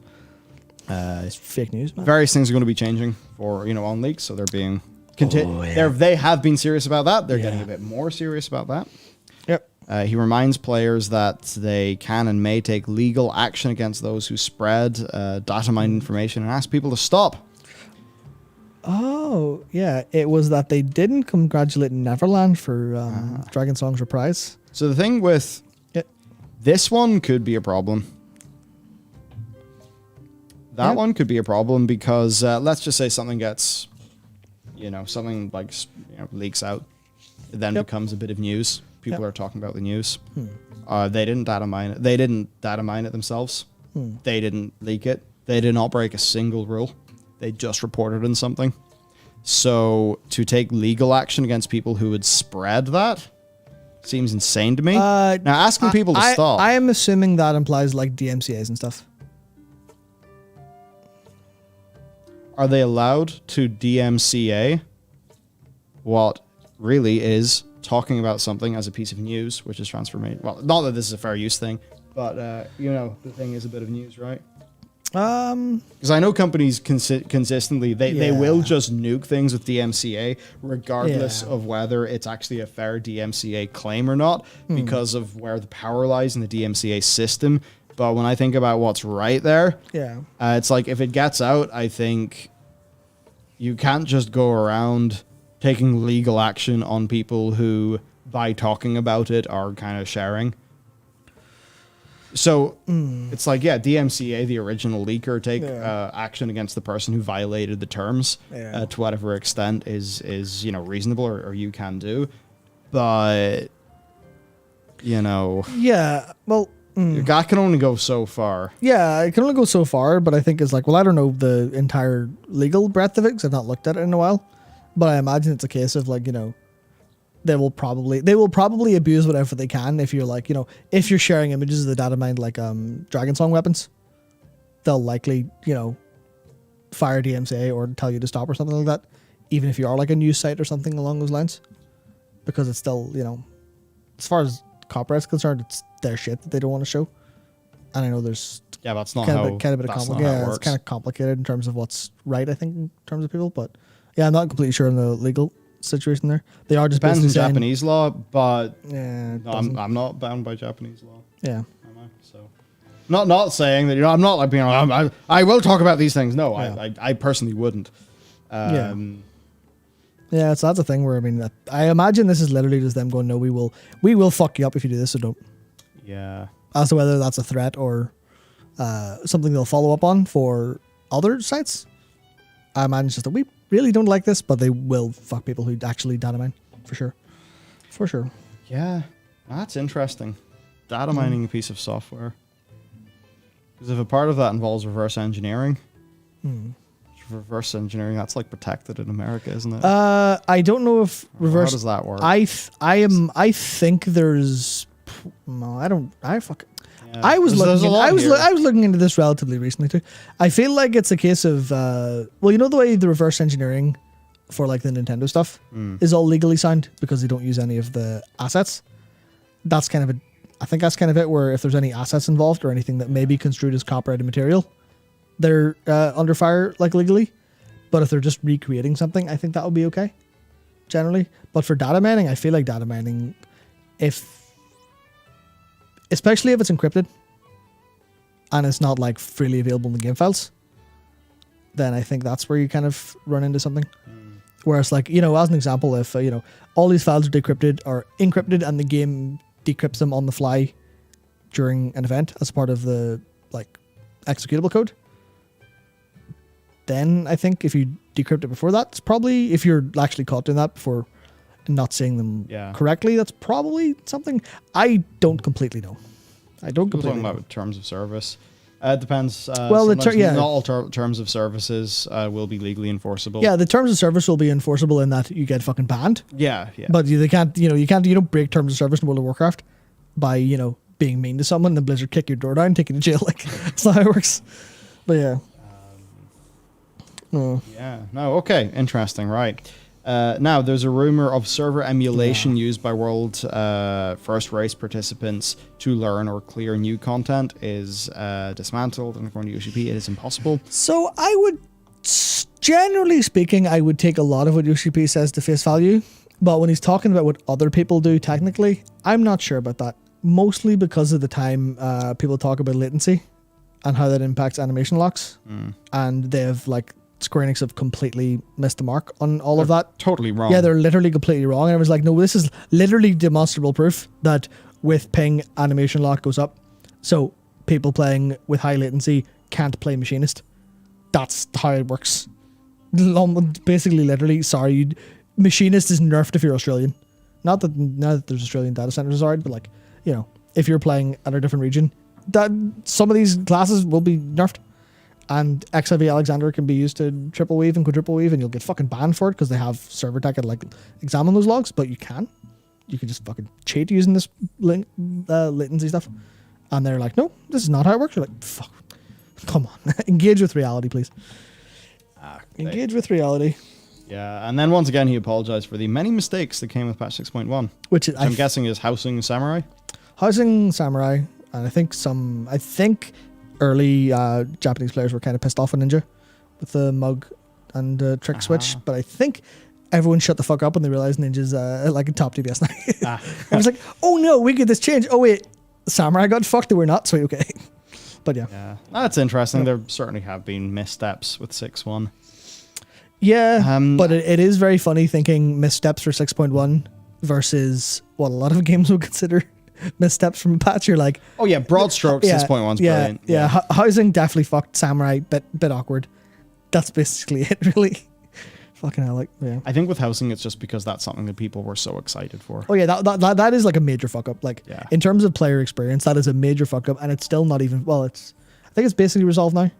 And also, delays too. Oh yeah. So let's see, customer deliveries delayed, Hillbrand delayed. These tribes delayed. How much are they delayed versus just not being in the point one patch? Because I know the next patch should be. Have I lost my mind? Should that be next week? Yeah. But it hasn't been announced, so maybe not.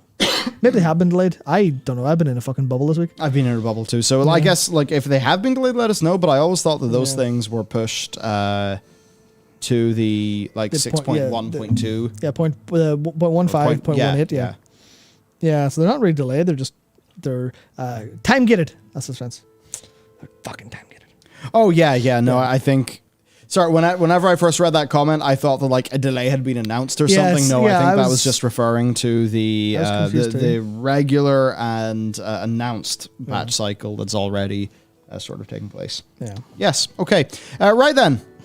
That's that. There is one more thing to talk about, though. Yeah, it was just how the community had a fucking meltdown over the third-party tool stuff, because obviously that post was them going, you don't have to play the thread theme, but I just thought I would, the thread theme, fuck the theme at the top, which was the only thing I know for real from Metal Gear Rising, because there will be bloodshed, is what I felt when this. Everyone just fucking lost their minds because of, well, I suppose, go ahead into it there. This is incredible. Yeah, what is all this? That's the Twitch viewer POV, because if a Twitch streamer shows any mods, they could get banned because they're breaking terms of service on stream, because they're showing modifications which are not allowed. And that's the thing. They got away with it for a long time, but now Square Enix went, fuck you. Stop it. You went too far. You're using shit that we don't want you to use, and you're streaming it to like 60,000 people. Fuck off. And you're kind of like, fair enough. Okay, so are you streaming? Yes. Yeah. Are you parsing or modding? Parsing. Are you going out of your way to show act on stream? Does that mean it could be okay for it to be there as a tiny little number, but if you talk about it? No, so act, the way act is implemented, if you game capture FF14, yes, it doesn't grab the DirectX overlay of act. So it's like all of my recordings, I just have act in the corner, but it's not in the recording because I'm not recording it. Yeah. Yeah. So there's no recordings of me using act. Yep. Yes. I have no further comment on the issue. Yep. Yeah, they'll never know. Yep. Either way. Exactly. That's it. Yep. So that should basically show anything, risk a ban. If you don't stream, fuck it, have fun, because they cannot tell if you just installed big titties. Yeah, whatever. If you're not streaming, you can have all of whatever those smutty people do. All of the texture, all of the model mods, you could have all of that, and you're not likely going to get in any bother, because they can't tell you're doing it unless they put fucking easy anti-cheat in the game. Yep. And I don't think they will do that. Square Enix police won't be able to get you. Yep. But the real police might look into you. Well, yeah. No. I'm taking the piss. No, that depends. That depends. But yeah, that's basically it. It's like, yeah, that's the flow chart of just where's this usable. So just don't be stupid. Then you kind of have to get into the I guess the discussion of, because obviously that's how it literally is. That's how Square Enix have said.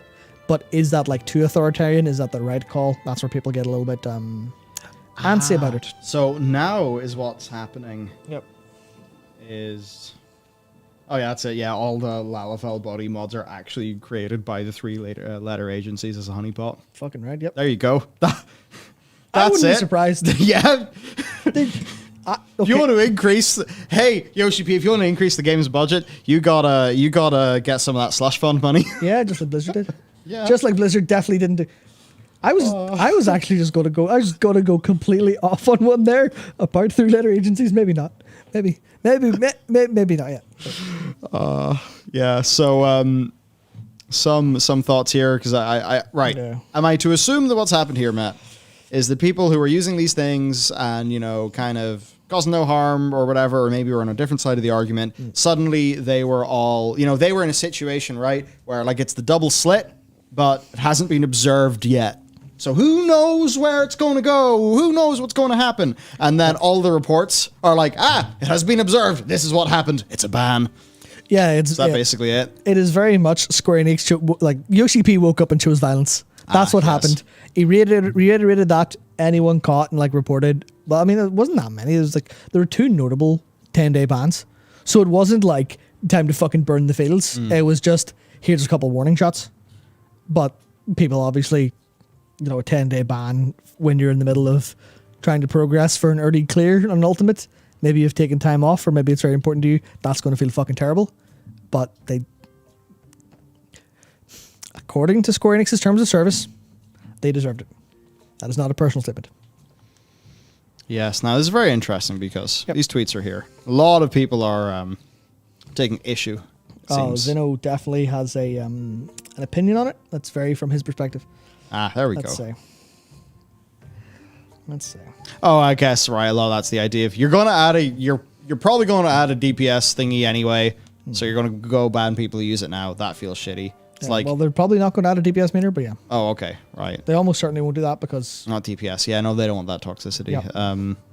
Yeah. Yeah. I guess it's one of those things. Being correct about something doesn't negate someone else being correct about something, because in reality, it's not a true, false, yes, no.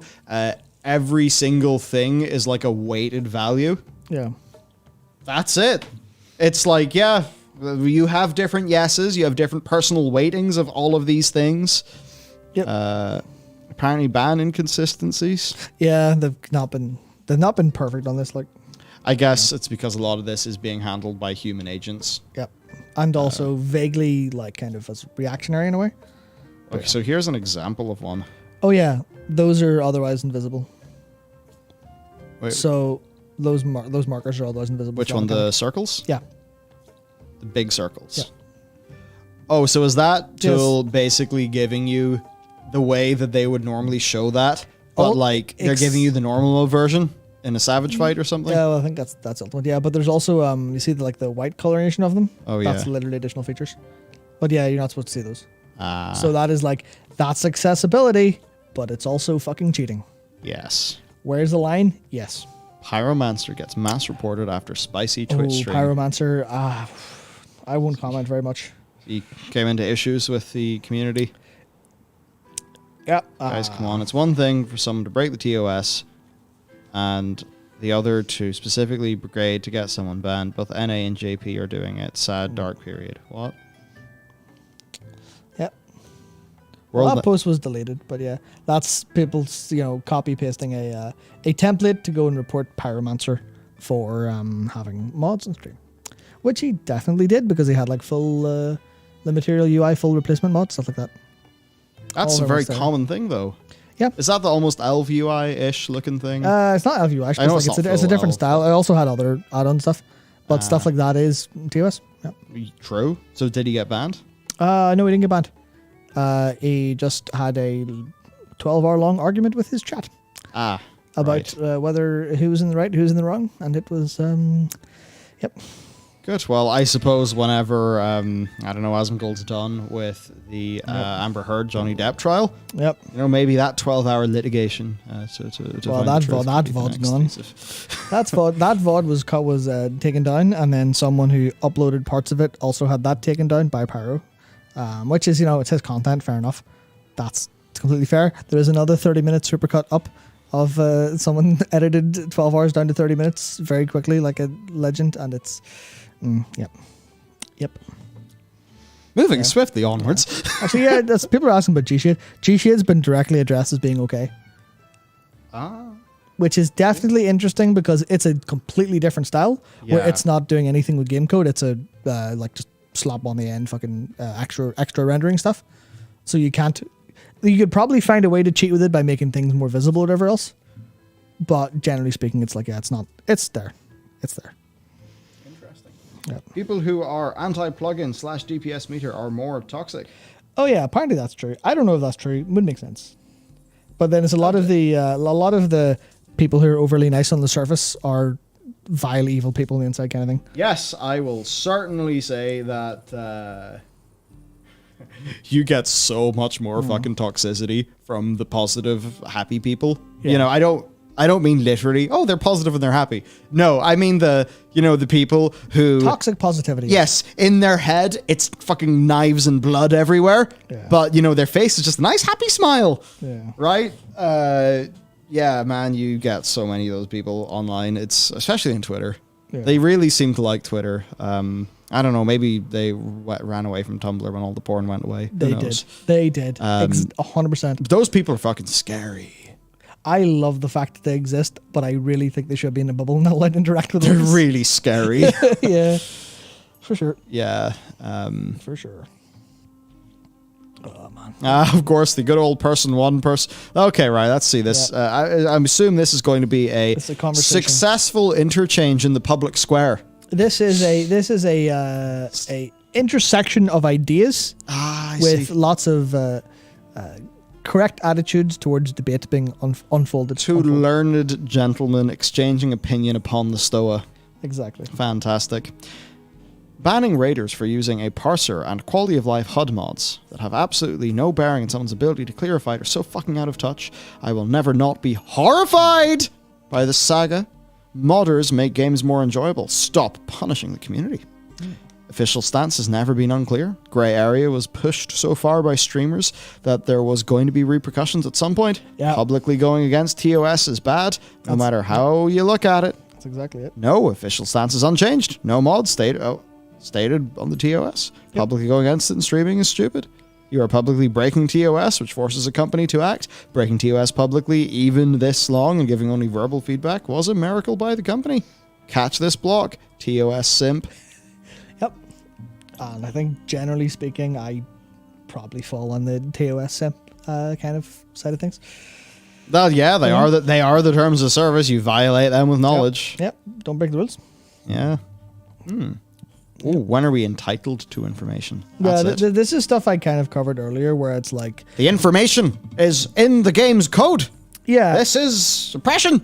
Yeah, so obviously there's someone saying we better block Discord next. Don't be fucking disingenuous. Not that you've been disingenuous. I see a lot of people having that kind of response and going, okay, well, it's a very, very interesting thought experiment that Discord is a third-party tool. People have also said that Windows is a third-party tool by that definition. Absolutely. And I think that is being a little bit obtuse. It is worth saying that obviously Discord, being able to exchange information there, being able to have the overlay so you can see who's talking and stuff, is definitely literally an advantage, but that's the kind of natural advantage of if you're going to say Square Enix should block you from using Discord because it's technically TOS. Dude, I think that's people are being a little bit obtuse, and I don't want to say disingenuous because people might genuinely think of it like, well, this makes sense, right? So, and yes, it does make sense, but it's also like we have to deal in the realm of vague reality and what makes sense here and there. In reality.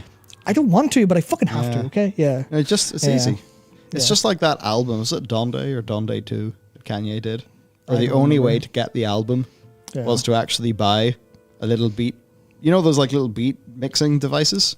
Yeah. The only way to get the album was on that device. Oh, yeah. So what they need to do is have an FF14 computer. Totally locked down walled garden. Yeah. Yeah.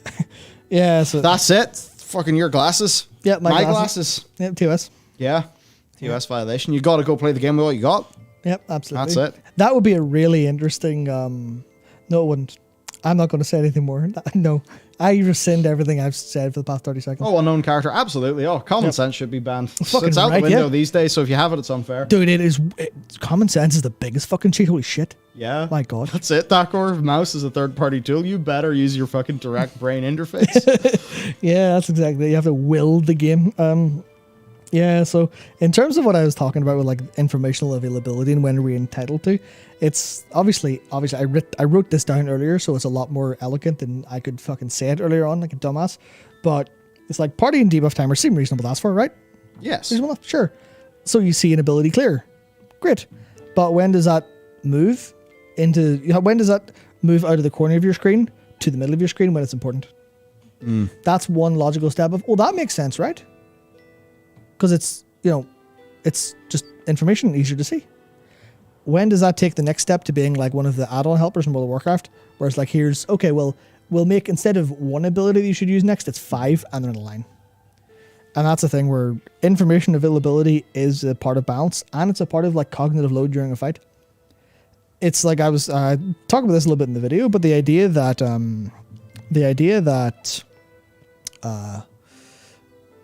of cognitive load in terms of the fight is actually really important to how FF balances things.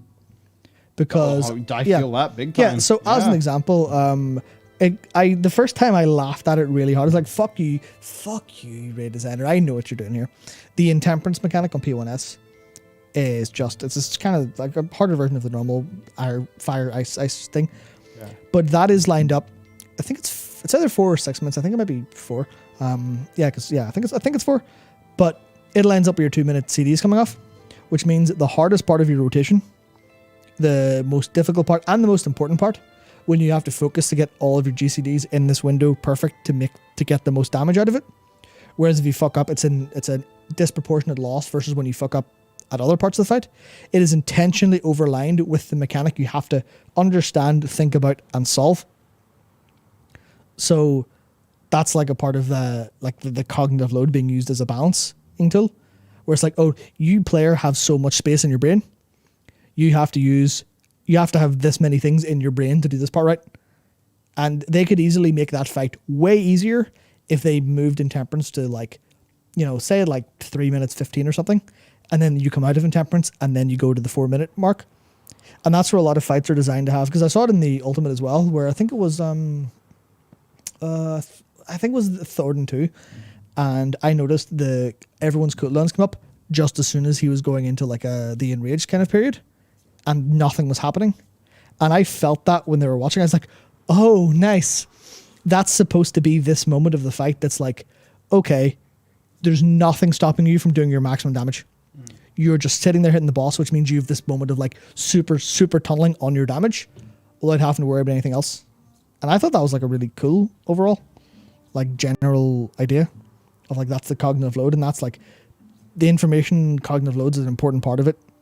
Whereas if a game tells you, or if you have to look at the middle of your screen instead of think, then the game's easier.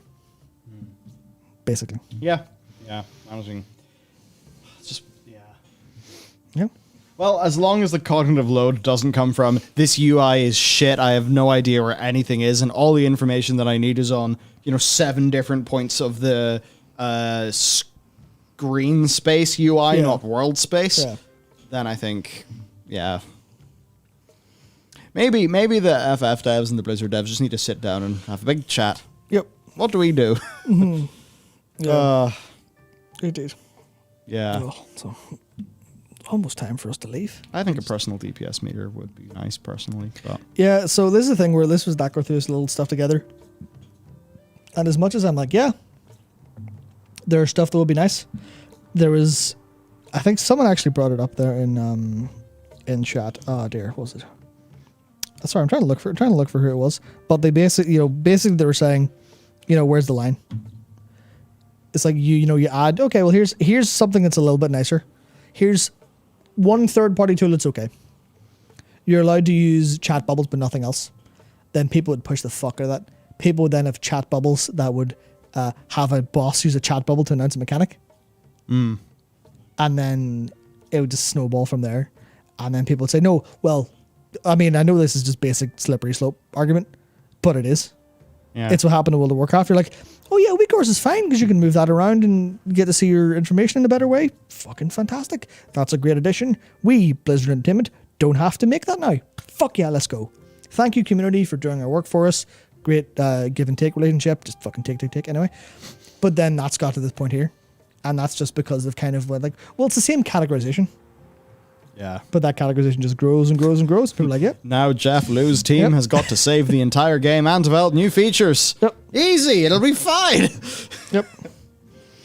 Oh, absolutely. Dear. Well, there we go. That is, that's it. We said short stream. Haha. Whoops. We went longer than usual. Oh, yeah. I am falling to pieces. Yep.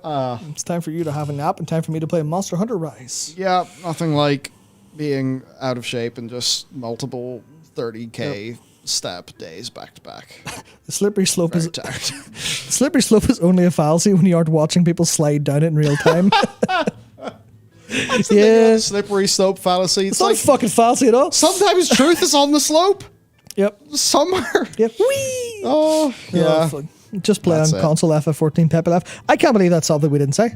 Yeah, console can't have add-ons. Any add-ons is cheating. Fuck add-ons. Sorted. Done. Yeah. Easy. That's literally. Can't have Discord and console as an overlay, can you? Fuck. Did they have keyboard and mouse? Did they add integration? Keyboard and mouse does not work with FF14 and console. You've got to ban. It does? Yeah, it does. Never mind. Keyboard and mouse, safe. Yeah, so whole task controller banned. Yeah, I think you can. No, Discord integration isn't in PS5. It probably will be before too long because they are official partners now. So maybe. But also, you don't need a voice chat in the middle of raid unless you're playing an ultimate largely, so you're fine. What weapon am I maining in Rise? Dual blades. Because this is the trick, right? If you use a weapon that doesn't block, you never have to learn how to block. You're just rolling. Just either wire bug countering, which I definitely do 100% of the time, always works, or was it dip, duck, dive, and dodge? Dip, duck, dive, and dodge. Dual blades, what a weeb. Yeah, I mean, if I were a weeb, I'd play longsword because that's a katana. I play dual blades because demon mode, flying when fucking spinning around and carving up the spine of a giant monster is so fucking cool. Charge blade's cool too, yeah. I should play that game. It's fucking amazing. 20 quid on Fanatical. Oh, man. Oh, okay. Yep. I'm very tired. Things. New videos. New videos that happen this week. What are the videos? Oh, yeah. They are, what's the final boss? Who are the villains of the Dragonflight expansion? Yep. We have a lore video for you. There you go. Right. Gearing. Yep. Could be pretty huge. Could be very good for the game. We've talked about that on stream multiple times. Whoops. We've got your... Me talking about the Ultimate. Your big video into the Ultimate. Yep. Got that. My SWTOR situation. Yep. Which, I'm max level in SWTOR now, and I've done the things. And if you want the rest, watch the video, because I'm tired. Yep. Is that... Oh, yeah. Also, live services. Forcing games aren't working. Some of the... If you're like us talking about FF14, you must love Square Enix. Watch that video. They're dumb as fuck. Holy shit. Square Enix are... and all their fucking NFT, all their blockchain investments they're making. Yoshi P's just going to hold that fucking company up himself. Yeah, because holy shit, they are making fuck up after fuck up. Yeah, I know. I know no one cares, but give me 30 seconds to rage. Stephen Totillo today tweeted a line from something from the Square Enix investor call, right? Not the call, the investor slide, and it was like they're going to be investing in new studios and like M&A and stuff. And he just tweeted, been like, but he just sold a load of studios. And I know Stephen Totillo is an intelligent journalist. I know he knows that he's just a funny tweet. But I saw people respond. I'm like, they sold their Western studios because they want to make more Japanese studios. They want to buy the likes of ArtDink. They want to buy the likes of Soleil. They maybe buy Arzest, maybe not after Balan Wonderland. Or Wonderworld, sorry. But fuck, man. Don't be... They're not going to make more Western studios after getting rid of them. Fucking... Yeah. Sorry, video games. We've funny little DRM things have been exposed on Xbox. Hopefully they get it fixed. It was interesting. Yep. And... Yep. Yeah, this is really a video where me and Matt deal with the existential problems of being a modern gamer, where... all of how we've been trained by video games for the last 10 to 15 years has just slowly degraded our executive function, probably made us worse humans, and eventually has led to nobody wanting to play arena shooters because they don't make their brain happy. Literally, you don't get happy anymore. Instead, you do work.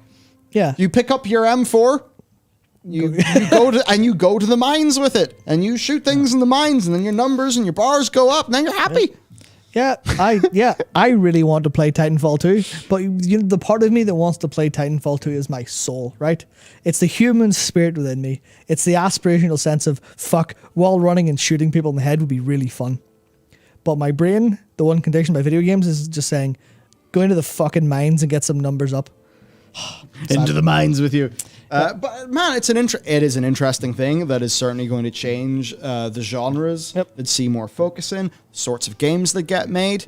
A lot is going to change because of that.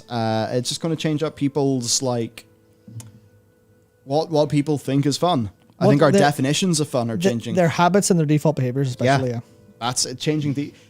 If a game can get you to play a certain way and to find motivation from a certain source for long enough that it becomes a habit, which is like, 90 days or something? Yep.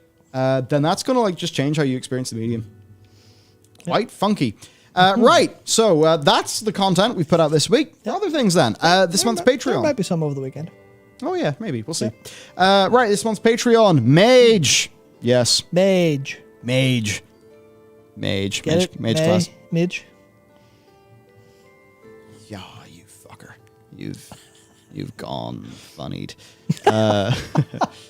Yes, so we know it's this year, new art direction. We have a whole bunch of things going on between all the different cards. Farmer art's particularly yummy, I think, for my it gives me PTSD, but yep.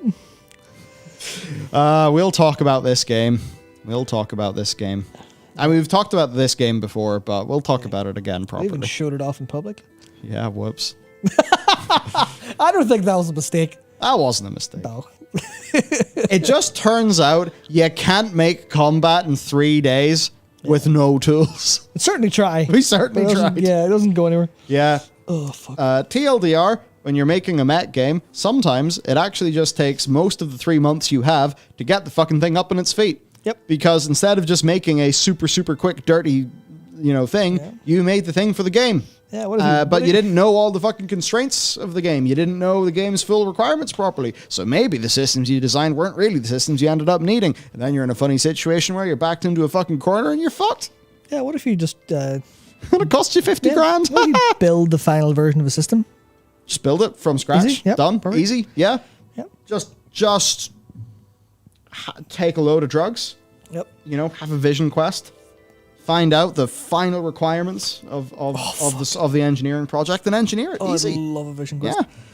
I mean, it is. To be fair, it is as Crush 40 did put in their very elegant final song to Sonic Adventure 2. Live and learn. Live and learn. Oh, we've of course also within there the golden pin and the usual as well in Patreon early access. Mm-hmm. And, yes, so I on need and so to forth. put one of those up after this. Ah, cool. And with that, I've got multiple days of not that many hours of sleep. I'm hanging on by a thread here, so I'm going to have to say goodnight to you all. He's hanging on to the edge of tomorrow. Whoa. Yep. Yes, but of course, because I took days off this week, I'm probably just going to go back into work on Sunday. Cool. Hopefully get ahead in next week, because gotta get that grind. Gotta get the... Yep. Yeah, no, you don't gotta get the grind. It's okay. Nope. It's, as we were saying earlier, slow down. Slow down. Slow down. Okay, right. Farewell, everybody. Have a great night. We'll catch you again next week. Yep, absolutely. Goodbye.